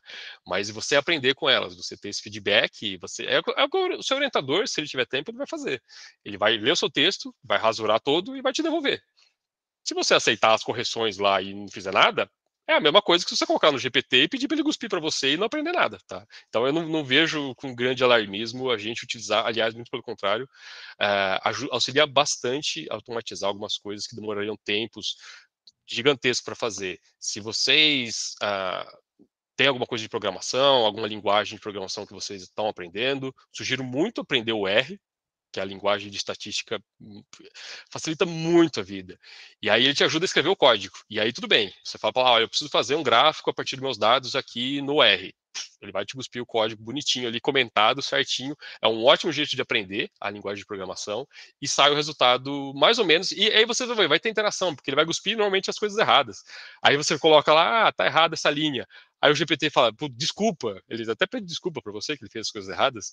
Então tem essa troca. E aí eu aprendi bastante, a mais do que eu já sabia de programação, muito por conta dessa troca que teve com a ferramenta. Que eu pedia para ela fazer alguma coisa de, principalmente, organizar a tabela com os dados, ela fazia de um jeito errado, mas ela dava uma sugestão legal, de uma função que eu nunca sabia que existia no R. E aí você ia lá na documentação, procura o que é essa função que tem lá dentro do programa, e aprende junto com ele ali, e fala, nossa, tá errado, eu queria fazer desse outro jeito. É muito bacana para quem tem essa pegada, quem tem esse interesse de usar a programação, e para de usar o Excel, tá? Essas coisas aí desencana, já tem muita coisa melhor para fazer do que no Excel, fazer aqueles gráficos feios lá e ficar apanhando pro Excel ali. O Word também, tá? Mas isso aí é para outra. Eu tô pensando em fazer um curso sobre essas coisas, mas em breve talvez eu compile minhas ideias aí. Beleza, é uma ferramenta importante aí, né? Para o pessoal saber usar, mas tem que Sim. saber usar, né? Não é só jogar lá para ter informação, porque senão não dá bom, né? Como dizem os alunos aí, tem que usar da melhor maneira, mas é muito útil, sem dúvida, né? E é o futuro, é o que a gente vai ver, é o que vai diferenciar os profissionais, como você falou, né, Luiz? A Emily, ela perguntou aqui se, após todas essas conquistas científicas, ainda tem que participar de concurso público, de avaliações. É a vida do cientista, né? A vida inteira segue assim, submetendo para edital. É o que eu tinha falado. O que o Altair fala muito é isso, que você está dentro do barquinho ali para remar, e aí acabou o seu tempo ali da sua bolsa do doutorado, a galera vai te jogar no mar se você não tiver mais muita utilidade, tá? É uma visão totalmente pessimista, mas é isso, depois que você terminou o seu doutorado, sua bolsa ali, você não é contratado do laboratório, né? Você ou vai procurar um outro tipo de fomento, que daí no pós-doutorado você consegue dar uma aliviada nisso, ou você vai prestar o concurso em universidade pública, universidade particular, para ser contratado como professor. Você não vai ser contratado como pesquisador na rede privada, na rede pública, você vai ser contratado como professor para dar aula e fazer pesquisa. Tá? Então, não existe a profissão de pesquisador dentro da academia das universidades públicas. Você é um professor que faz pesquisa. Tá? Isso poderia ser melhor. Em outros países existe a função de pesquisador. Então, você não precisa dar aula, você só é preocupado com a sua pesquisa. Tá? Então, tem essa diferença ainda lá fora, que a gente não tem muito aqui das universidades. Eu não sei aí no IF, Aline, como que é, você. Pega tudo também. Ensino, pesquisa e extensão, né? Professor também. Faz parte de reunião, de Uhum. marcar reunião, Administrativo, né? A parte administrativa é o que mais tem que fazer a pega. parte Assim. administrativa, você tem que ter cargo de professor da pós-graduação ali, de gerente da pós-graduação, algumas tem um monte de cargo dentro de administrativo, que são os professores que não foram treinados para fazer isso que tem que fazer. Então, você vai ser um professor pesquisador, para resumir. O Bernardo, né, pergunta aqui, e assim, mesmo pesquisador sênior, tá, gente, ele vai passar o resto da vida dele passando por essas avaliações, porque ele vai mandar o projeto para o órgão de fomento, para ver se o órgão de fomento vai aprovar, e ele faz isso ao longo da vida todo ano, e é assim, então, realmente, não dá para dizer que é uma vida fácil. Eu digo que é prazerosa, assim, mas é a duras penas. O Bernardo, ele pergunta aqui se existe algum tipo de interação ou apoio entre as instituições. Eu acho que vale a pena comentar, né, que o cientista ele sempre trabalha em colaboração. Eu vou deixar você responder. Sim, é isso que eu falei. Não fiquem presos nos seus laboratórios. Eu fiz na UFRJ, eu fiquei 3 meses ali para fazer uma pesquisa, uma parte da pesquisa do meu doutorado. Eu fui para Manaus, eu fiquei pouco lá, eu fiquei acho que umas 3 semanas para fazer uma outra tipo uma outra pesquisa que não tinha nada a ver. Eu trabalhei com cromobactéria, que é uma bactéria roxinha, e a gente isolou do Rio Negro uma cromobactéria e a gente fez o sequenciamento dela nesse período que eu fiquei lá. Então foi bem rapidinho, só para fazer uma análise dessas mesmo lá. Então essas colaborações não só no Brasil, e é muito comum fazer isso. Então, e aí é outra coisa, procurem orientadores que têm essas conexões, tá? Que daí vai ser mais fácil, porque daí você já tem a porta de entrada ali, é orientador de tal, orientadora de tal, e aí você já tem essa facilidade de ir lá. Porque daí também vai ter os laboratórios que têm os equipamentos que talvez você precise. E no seu laboratório específico não vai ter, ou numa área comum não vai ter, né? É bem comum isso, não só entre unidades, mas na própria, dentro da universidade, né, nos institutos, mas em outras universidades também. Então, vale a pena vocês participarem desse congresso para conhecer as pessoas que elas estão fazendo, né? Que é interessante. Mas para ter alguma ideia, falar, é uma pessoa pesquisando uma coisa parecida com o que eu estou pesquisando e tem um equipamento legal lá. Você manda e-mail, normalmente é fácil você chegar lá, você ir até esse laboratório. Vai depender muito do custo que vai ser o que você quer fazer nesse laboratório, se tem material disponível ou não. Então, é fácil chegar lá com algumas coisas prontas, mas talvez você precise realmente programar melhor. Sempre, aliás, você precisa programar melhor antes de ir, né? Mas é super comum, né, Aline? Eu acho que você também deve ter feito bastante colaboração. A gente só consegue fazer pesquisa colaborando, a gente não tem como É. ser de maneira diferente, porque não dá para um laboratório só ter todos os equipamentos, ter todo o recurso, ter as cabeças para pensar aquela resposta, né? Normalmente é uma resposta complexa, então a gente precisa de parceria e é assim que a gente faz ciência mesmo, interage muito as instituições, é importante, né? Quanto mais interações você tem, né, possivelmente melhor resultado você vai ter. Eu vou pedir aqui para Érica fechar o áudio do Gustavo, porque eu não estou com o Gustavo Miranda, que está aberto. Valeu, Gustavo, obrigada, deve ter escapado aí, acabou abrindo. Mas é isso, assim, a gente sempre pesquisa, a gente sempre pensa em conjunto. O Jonas está perguntando aqui se você acha que a percepção a respeito das bactérias mudou depois da pandemia. Das bactérias? Olha, é uma pergunta boa, viu? Porque vocês lembram daquele kit Covid, né? Que vinha junto com antibiótico junto, né?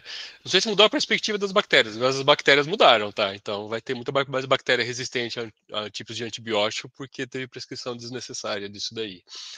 Eu acho que para o mundo micro teve um olhar diferente, né? Todo mundo ficou muito interessado no que era Covid, no que era o SARS-CoV-2. Tem uma oportunidade gigantesca para a gente conseguir explicar desde o que é um vírus, o que é diferente de um vírus para uma bactéria. Bactéria sempre sai no jornal, normalmente para coisa ruim, né? Então é uma superbactéria que causa uma infecção, não sei o que lá, é uma outra superbactéria ou uma bactéria que causou a morte de criança, então é sempre meio sensacionalista nesse sentido. Eu não sei dizer, sabe, se mudou essa perspectiva. Eu acho que teve um olhar mais cuidadoso para esse mundo micro, principalmente para vírus, mas é engraçado porque essas coisas dentro do departamento de microbiologia não é querendo fazer previsão de futuro, nada, mas a gente falava dos nossos seminários, tem pessoal que já estudava SARS-CoV, SARS-CoV-1, outro ainda, há muito tempo. E eles falavam isso, olha, uma hora vai sair da caverna do morcego esse negócio aí, ou vai sair uma gripe aviária de novo, ou vai sair uma coisa de porco, ou vai ser uma quimera, né? Porque o que a gente mais tem medo realmente na virologia é do vírus da gripe, porque o bicho é uma quimera, é um absurdo. Eles são 8 fragmentos, assim, separados, né, de material genético, e que eles se misturam. Então, um vírus diferente que veio do porco também tem esses 8 pedaços, e aí um vírus da gripe aviária, que veio de uma galinha, de um frango, também tem esses 8 pedaços, e pode ser que eles se encontrem em um outro bicho, chamado pessoas, e troquem essas informações. Então ele vira meio porco, meio humano, meio galinha. Então, 3 meio. É um bicho que é um absurdo, assim. É uma coisa inacreditável o quanto que a gente tem de mutação de vírus de gripe. Então a gente esperava muito que ia vir uma gripe e em algum momento ia surgir uma outra gripe pior do que as que a gente já teve. Então esses H1N5 é tudo o nome das mutações que teve, né, das trocas que teve, principalmente em 2 proteínas lá. Então por isso que ele tem H1, H8, H7, H3, né? Então eles vão misturando, é tipo um jogo de baralho mesmo. Pega essas 8 cartas, embaralha e vê o que sai. Às vezes sai uma coisa que gosta de humanos. Ou ele fica no porco depois e volta para galinha. Para o SARS, ele tinha uma pesquisadora que já estudava assim, principalmente em morcego, lá no ICB mesmo, no Instituto de Ciências Biomédicas da USP. E agora o que a gente vem falando há muito tempo já é essas coisas das superbactérias. Não é uma coisa que vai acontecer daqui 5, 10 anos. Já está acontecendo. Eu e a Natália, a gente participou até o último governo do estado de São Paulo, durante o governo do Rodrigo Garcia, de uma primeira equipe que estava fazendo monitoramento no estado de São Paulo dessas superbactérias. Então a gente está num estágio que a gente está meio que no escuro para saber onde que essas infecções estão sendo reportadas e como elas estão sendo reportadas. É uma coisa que a gente vem falando, de novo, de superbactérias, bem antes de mim, vem já diversas pessoas falando, a OMS já é mais alarmista, então ela fala que até 2050 vai ser a pior causa de morte, vai superar câncer, vai superar ataque cardíaco, vai superar qualquer outra coisa, vai ser essas superbactérias, porque realmente é um negócio super perigoso que a gente não tem mais tratamento. Já está acabando assim os limites dos antibióticos que a gente está utilizando. Então falta, eu acho que mudou um pouco, mas não tanto quanto deveria. Quando acontecer, provavelmente de novo a galera vai querer ver a superbactéria ou a próxima pandemia que a gente vai ter. Acho que a gente vai ver ainda, tá? Não querendo ser alarmista, mas acho que a gente vai ver ainda mais coisas com a degradação ambiental, com o aquecimento global. Tende a ter mais essas zoonoses, né? Que é a transferência de vírus de animal para humano. Então, provavelmente deve acontecer de novo. E as superbactérias já estão acontecendo, sem ser super alarmista, mas é um fato já. Os hospitais de São Paulo, que a gente estava nesse programa que eu estava comentando, eles têm maneiras diferentes de fazer o rastreamento e de identificar qual bactéria que é essa superbactéria que estão conseguindo isolar dos pacientes que estão acometidos por ela. Então, nem isso é padronizado, a gente está meio que no escuro disso daí, e o programa foi descontinuado nesse governo agora. Então, é uma coisa que, de novo, vai continuar. Aliás, não sei como que vai continuar, tá? Mas outros países na Europa, que a gente teve recentemente conversando com o pessoal lá, eles já têm um sistema de monitoramento, já tem sistema de prevenção. Aqui a gente ainda controla um pouco o antibiótico, né? Mas dá para comprar, é fácil. Mas é um problema. Aliás, não é um problema essa prescrição frenética de antibiótico, mas já passou disso, sabe? Já é uma coisa que a gente precisa realmente monitorar para não impedir que o negócio saia andando aí. E eu trabalhava com uma dessas superbactérias, essa daí do fosfato todo. Além de fazer o fosfato todo, ela era uma dessas superbactérias. Então, para mim, era uma coisa difícil, porque para fazer essas mutações nos genes das bactérias, eu preciso de uma marcação que a gente chama dentro do genoma da bactéria, que é uma resistência a antibiótico. Só que essa bicha já era resistente a tudo. Não tinha marcação que eu conseguia. Tinha um tipo de marcação de um tipo de gene que eu conseguia colocar no lugar do outro gene, né? Então a gente troca um de interesse que a gente estava estudando por um que dá uma resistência a antibiótico para a gente conseguir selecionar essa bactéria, né? A gente colocava ela para crescer numa plaquinha que só ela ia conseguir crescer por conta dessa resistência que a gente colocou artificialmente. Mas o problema é que ela era resistente a tantos antibióticos que tinha um que a gente conseguia usar no laboratório. E era caro, demorava para chegar, e tipo, eu precisava usar uma quantidade relativamente grande, uma concentração relativamente grande para conseguir tratar dela. Eu não pesquisava diretamente a resistência a antibiótico, mas eu já vivi esse problema das superbactérias na minha pesquisa indiretamente. Então, eu precisaria ter mais, teve um foco no micromundo, mas precisaria continuar, né? Eu acho que a Covid tá dando uma sumida e provavelmente vai ser de novo notícia. A gente sabe que é difícil. Tem muita coisa pior acontecendo ainda, mas vai acontecer de novo alguma coisa desse tipo com os microbichos aí. Eu vi sobre assim, bactéria é um mundo, né, gente? A gente tem o olhar patogênico da bactéria, que é onde a gente mais lembra das bactérias, né? Onde a gente mais olha, porque a gente aprende já desde pequena a questão da higiene que tem que ter, mas é uma pequena parcela das bactérias que são patogênicas, né? E quando a gente vem eliminando as bactérias, além de gerar as super resistentes, a gente vai eliminando aquelas que são boas, né? Que trazem benefícios, que é a maioria das bactérias. E com a pandemia, eu já vi alguns estudos que saíram que as pessoas aumentou a aversão das pessoas para qualquer micro-organismo, né? Porque as pessoas passaram a ter mais medo ainda e a usar mais os produtos antimicrobianos. Né? Então, assim, o problema ele só vai agigantando, assim, só vai ficando maior e mais complexo. Boa, eu já pensava nessa perspectiva pior, né? Para ficar. Eu tava pensando sempre para ver se as pessoas estavam achando melhor, mas tem isso mesmo. Elas devem, provavelmente, que você viu, deve estar achando pior. Estão ficando com mais medo, foi isso que eu vi. Ficando mais. Assim, o panorama que não era simples está ficando ainda mais difícil, né?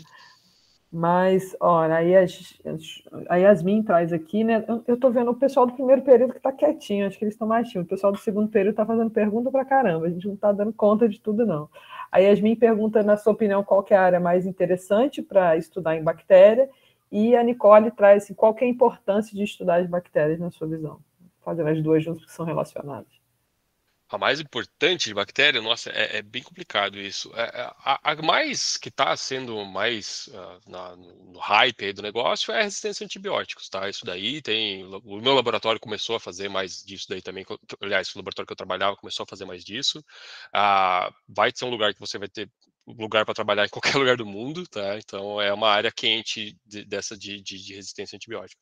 Eu gosto muito de evolução de bactéria, tá? Porque é um bichinho que a gente consegue ver. Se alguém duvida de evolução, trabalha 2 dias no laboratório de microbiologia que você vai ver que a evolução tá ali e a gente brinca de Darwin todo dia ali com as bacterinhas, tá?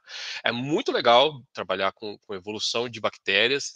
Eu tinha desenvolvido durante o mestrado e doutorado também um equipamento chamado quimiostato, que ele é diferente, né? Se você já cultivar bactéria, a gente normalmente cultiva ela num ambiente fechado, né? No meio de cultura fechadinho, coloca ela para agitar ali, sei lá, dependendo da temperatura da sua bactéria, e ela vira um monte de bacteriazinhas lá, trilhões de bactérias dentro de 1 ml de meio de cultura líquido, né? O sistema que eu tinha desenvolvido, ele chama esse quimiostato, então ele mantém a bactéria sempre numa fase de crescimento que a gente chama de logaritmo, né? Então ela está sempre em crescimento exponencial. Ela está sempre duplicando a cada meia hora, tem o dobro de bactérias ali, mas também ela está saindo. E ela fica sempre nessa fase aí, e isso favorece a ter novas mutações. E eu fazia isso de pura diversão mesmo, para ver como é que eu fazia uma limitação de fosfato nesse meio de cultura e via como é que essas bactérias iam evoluindo dentro dessa limitação de fosfato. Você tem que colocar uma pressão geográfica, uma pressão biológica dentro do meio de cultura para fazer com que elas, para não ficar muito folgada também, não fazer mutação nenhuma, né? Para ela tá tudo bem, então tá tranquilo. Então a gente colocava essa limitação de fosfato pensando, olha, se tem uma limitação de fosfato, o que deve prevalecer é aquelas que sabem consumir mais fosfato mesmo numa concentração baixa. E a gente deixava ela lá durante 15, 20, 30 dias e depois fazia o sequenciamento genético de tudo centenas de bactérias, centenas de colônias de bactérias, a gente fazia o sequenciamento e via onde estava tendo essas mutações. E era bem legal que a gente começava a ver os padrões de mutações em genes super importantes para consumo de fosfato. E aí tinha umas outras mutações que, tipo, a gente não esperava ver. E aí era interessante ir atrás. Puta, era um gene que, de novo, resistência a antibiótico. Mutou um gene que é conhecido como resistência a antibiótico. Então, de novo, era um mundo de possibilidades dentro do frasquinho ali que a gente podia criar qualquer experimento que a gente quisesse a partir das análises desse genoma, dessas novas bactérias.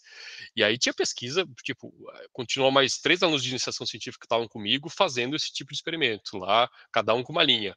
Uma que é legal, que é estressando as bactérias, né? Então a gente mediu o estresse das bactérias, a bactéria estressa bastante. Essa outra de consumo de fosfato, e aí acabou vertendo uma para resistência a antibióticos também, a partir de um único experimento que a gente estava fazendo lá. Então, de novo, o mais legal, putz, na minha opinião, é a evolução. É você estudar a evolução. Se você quer ir no hype, quer ir trabalhar em qualquer lugar, é resistência a antibiótico. Mas, inclusive, que eu tinha falado da vacina, a vacina de RNA só foi possível graças às bactérias também. A gente tem todo aquele sistema de CRISPR, de edição genética, graças às bactérias também, que a galera estava pesquisando como é que é o sistema imunológico de bactéria. E é basicamente o CRISPR ali, porque ela identifica a sequência do vírus e guarda aquela informação. Aí quando o vírus infecta de novo a bactéria, aí tem vírus que infecta a bactéria, ela reconhece aquela sequência e fala, esse DNA, esse RNA aqui é de um vírus safado que estava tentando me matar. E ela vai lá e degrada esse DNA, ou esse RNA. Então era tipo um primeiro sistema imunológico que as bactérias desenvolveram, que é realmente a própria tecnologia do CRISPR. Então dá para identificar sequências. Aí utilizaram essas proteínas que as bactérias produzem para identificar a sequência e fazer mutações. Então tá vendo que a bactéria, mesmo você pesquisando o sistema imunológico de bactéria, pode dar uma coisa legal. Então, de novo, ler bastante e ver o que te pega aos olhos assim mesmo. E a outra pergunta é? Não, era isso mesmo, assim, a importância Mais... de estudar as bactérias, né, e sim. o que é mais interessante, aí você trouxe a parte da Não, a importância é evolução, da isso. resistência. Outra coisa super interessante, se alguém tem diabetes e precisa tomar insulina, dê graças à bactéria de novo, tá? É a bactéria que está produzindo insulina todo doido direito ali. Pegaram uma E. coli, lá, uma bactéria super comum, né? Que sai aí, inclusive foi isolada das fezes humanas, e ela está produzindo essa insulina. Colocaram um gene lá de insulina humana dentro da bactéria e ela está produzindo adoidado isso daí e vendendo no mundo inteiro, tá? Então, quem tem parente ou alguém tem diabetes e toma insulina, agradeça as bactérias.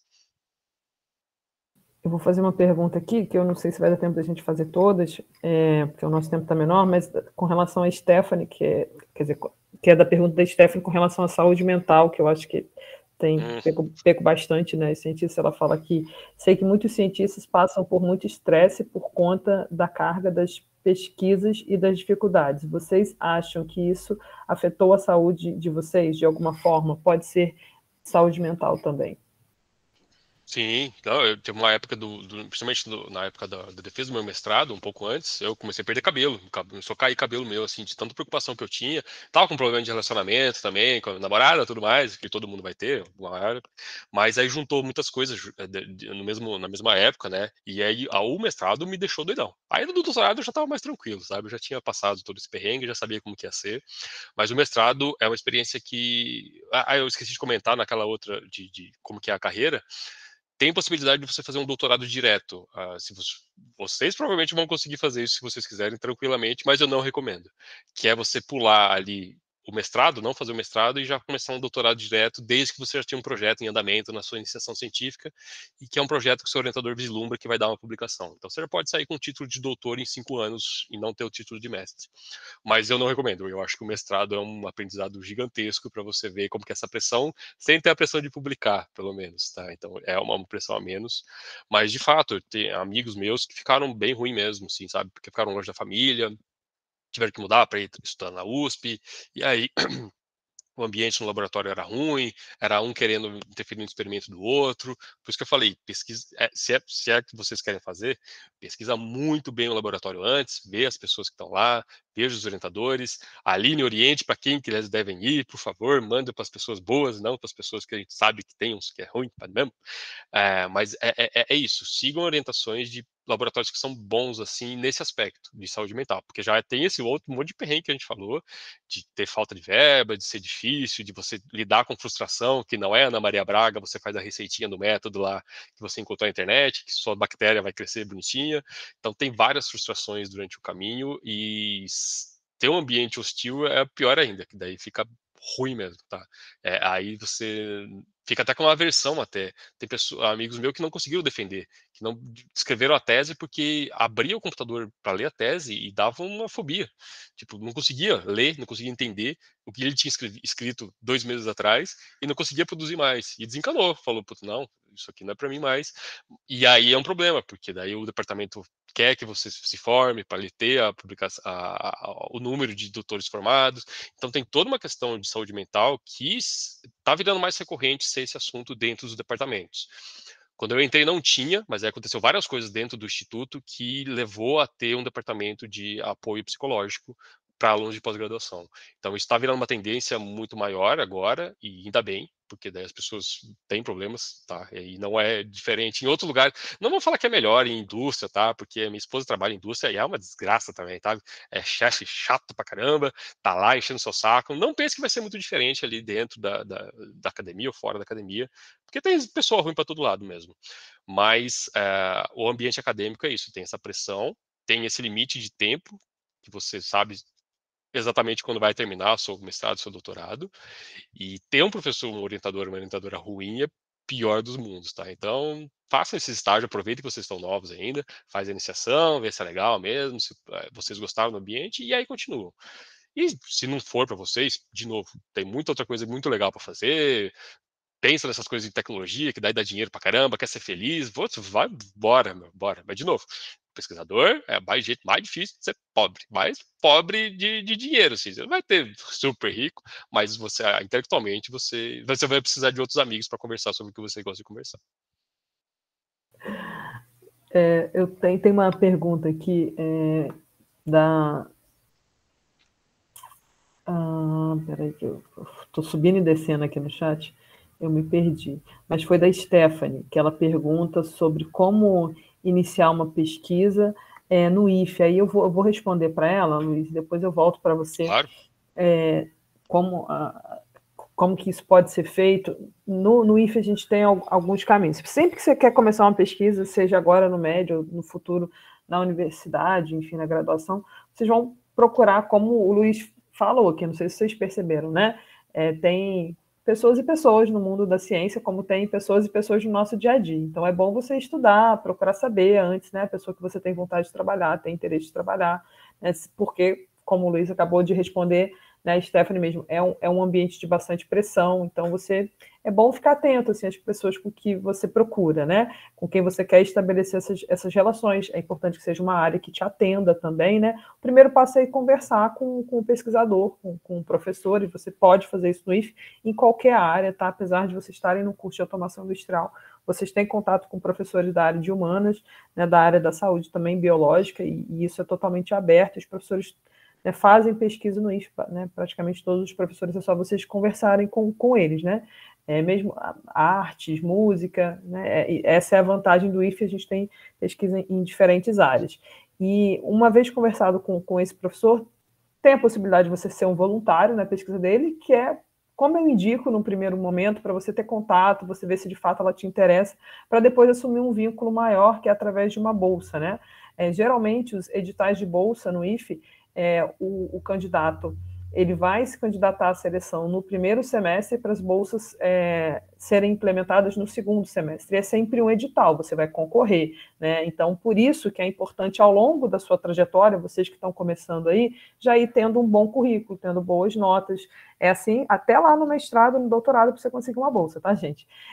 Além disso, ir montando o seu currículo, então, esses eventos, essas palestras, os cursos, as oficinas, tudo isso vai montando o seu currículo, né? Buscar o aprendizado de línguas, né? Do inglês, do espanhol, principalmente o inglês, que é a língua da ciência mesmo, mas não é um impedimento, porque, como o Luiz falou, a gente tem ferramentas hoje muito boas que ajudam, né, a traduzir os textos, a fazer você buscar melhor as informações, né, e no IFE a gente tem bolsas, né, do próprio IFRJ, a gente tem bolsas do CNPq, a gente tem bolsas da FAPERJ, né, é um contingente grande de bolsa, tá, pessoal? Vale a pena vocês se candidatarem, né? Agora a gente já está no segundo semestre, já vale a pena vocês irem vendo os professores que vocês gostariam, que vocês têm interesse de trabalhar, para no final desse ano, se já puderem começar um estágio voluntário no início do ano, para ter certeza e daí se candidatar lá para abril, maio, os editais estão acontecendo para implementar em agosto, né? E são bolsas que vão de 8 horas até 20 horas, né? No valor de 260 até R$ 700. Para vocês que estão aí no ensino médio. E, assim, tem colegas aqui, eu não sei se estão aí ainda, mas, por exemplo, a gente não tem um laboratório de biotecnologia no nosso campus, mas tem no campus da UF, que fica aí em Volta Redonda, na Vila.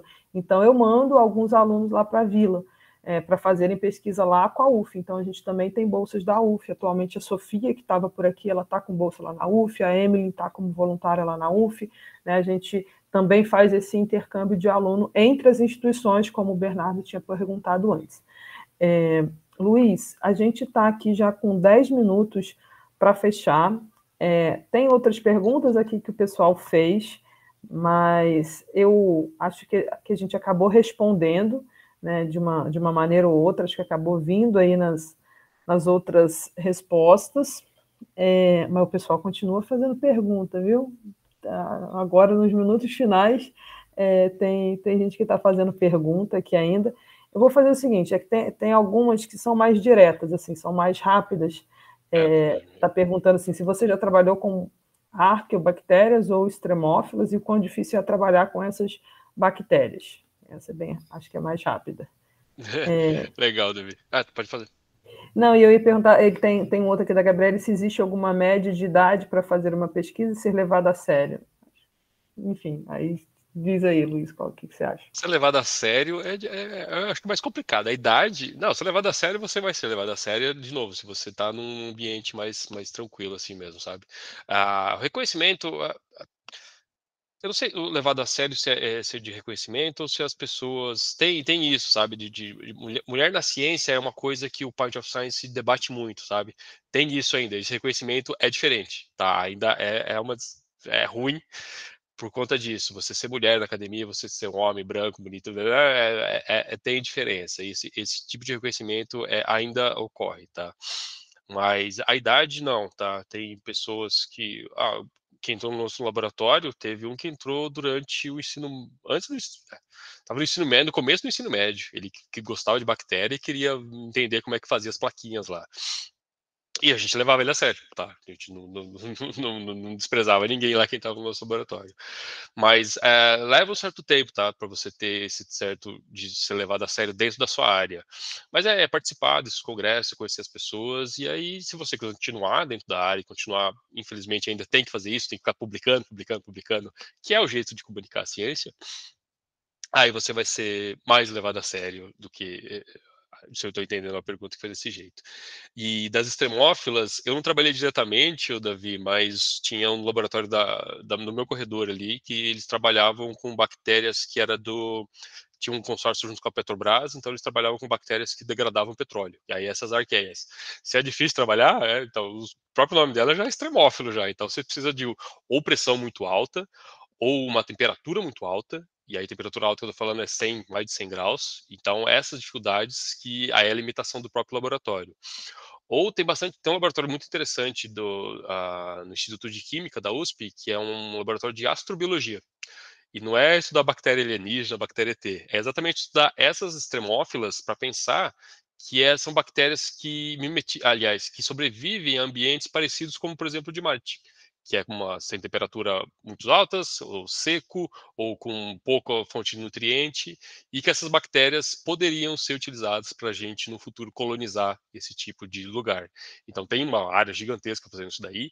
As extremófilas são extremamente importantes para esse tipo de pesquisa, e a gente usa a principal tecnologia que saiu para a gente fazer essa onda de ômicas, de PCR, de sequenciamento genético, foi por conta de uma extremófila.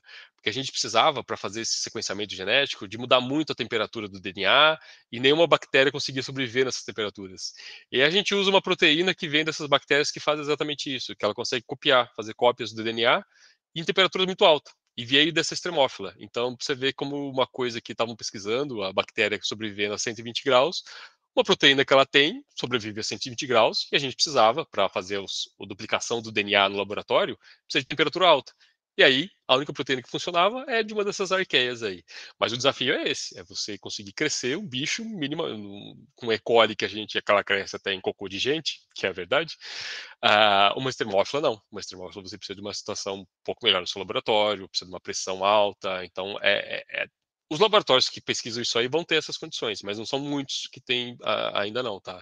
E é parceria com isso, a Petrobras, ou o pessoal que trabalhou, o do Instituto de Química, eles têm parceria com a NASA, que é bem legal, que eles mandam as bactérias para a estação espacial, para ver como que as bactérias reagem lá durante microgravidade, com gravidade baixa, depois volta as bactérias aqui e estuda as mutações, a evolução da bactéria em microgravidade. Então tem muita coisa para fazer nessa área, bem legal, mas são poucos lugares, pelo menos principalmente aqui no Brasil ainda, tá?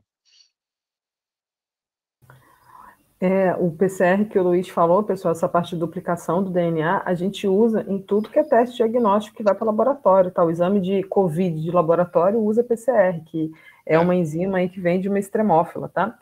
E para a gente finalizar, Luiz, né, a gente está nos últimos 5 minutos aí, teve, né, ao longo aqui da fala, eu acho que isso já apareceu também, mas para a gente fechar, né, dado o nosso tema aí, teve alguém que perguntou os desafios da ciência no Brasil, se você puder resumir esses, né, quais seriam aí os maiores desafios. Eu estou tentando achar o nome aqui da pessoa que perguntou, foi a Luísa que perguntou, né, os maiores desafios aí que você apontaria, e o que mais motiva e interessa na realização da pesquisa, que foi a Isabela que perguntou, né, assim, a parte difícil, né, e o aspecto positivo, isso aí, para a gente poder encerrar. Luísa, a parte mais difícil é a gente manter os bons cientistas aqui, que é essa coisa das fugas do cérebro. A gente tem um esforço gigantesco de formar vocês, de fazer vocês trabalharem, pesquisarem, tudo mais. E aí, quando chega na ponta que vocês estão prontos, tinindo para fazer o melhor que vocês conseguem fazer dentro da sua área, as pessoas vão embora. As pessoas são dadas de graça para outros países para desenvolver a pesquisa deles para lá. Então, esse é o principal desafio de conseguir manter o pessoal que já está na ponta ali na pesquisa aqui dentro do Brasil para continuar. Que a gente não tem vaga de professor para todo mundo, né? Que é o pesquisador aqui no Brasil. E aí lá fora tem essa possibilidade de você ser contratado como pesquisador dentro de um laboratório de um professor grande que tem lá e tudo mais. Então é muito chamativo, né? Porque você, quer queira ou quer não gosta de dinheiro ou não, você precisa pagar os boletos, precisa pagar as contas. E aí as pessoas vão embora. E do todo o apoio, sabe? Tipo, você puta trampo pra você conseguir desenvolver intelectualmente, tá no ápice ali do seu conhecimento e não ser reconhecido no seu próprio país. Então, isso não é só um problema de formação de jovens pesquisadores, não. A gente tem pesquisadores excelentes que tiveram que sair daqui do Brasil, já com o laboratório pré-estabelecido antes, tiveram que sair do Brasil porque aqui eles não tinham mais condições de manter o laboratório. Então, eram pesquisadores sênios que saíram e agora fazem pesquisa de ponta, trabalha no Google, trabalha na Meta, ali no Facebook, trabalha em, sei lá, em todo quanto é lugar, desenvolvendo pesquisa, porque aqui o mercado não absorveu, as universidades não têm condição de absorver esse tanto de gente que a gente forma. Então, formar os cientistas é relativamente barato para a gente aqui, mas manter os bons aqui, as pessoas que querem manter, é o principal desafio ainda. A gente não tem uma resposta rápida para evitar essas fugas de cérebro que a gente investiu tanto. E o prazeroso de novo, é o que a gente comentou, é você fazer parte, saber que está fazendo um esforço gigantesco para aumentar o nosso conhecimento da humanidade sobre os assuntos mais diversos do mundo. Quem vai estar ligando para isso? Muito provavelmente as pessoas que você conversa nos congressos, tudo mais. Vai sair uma pesquisa nossa gigantesca?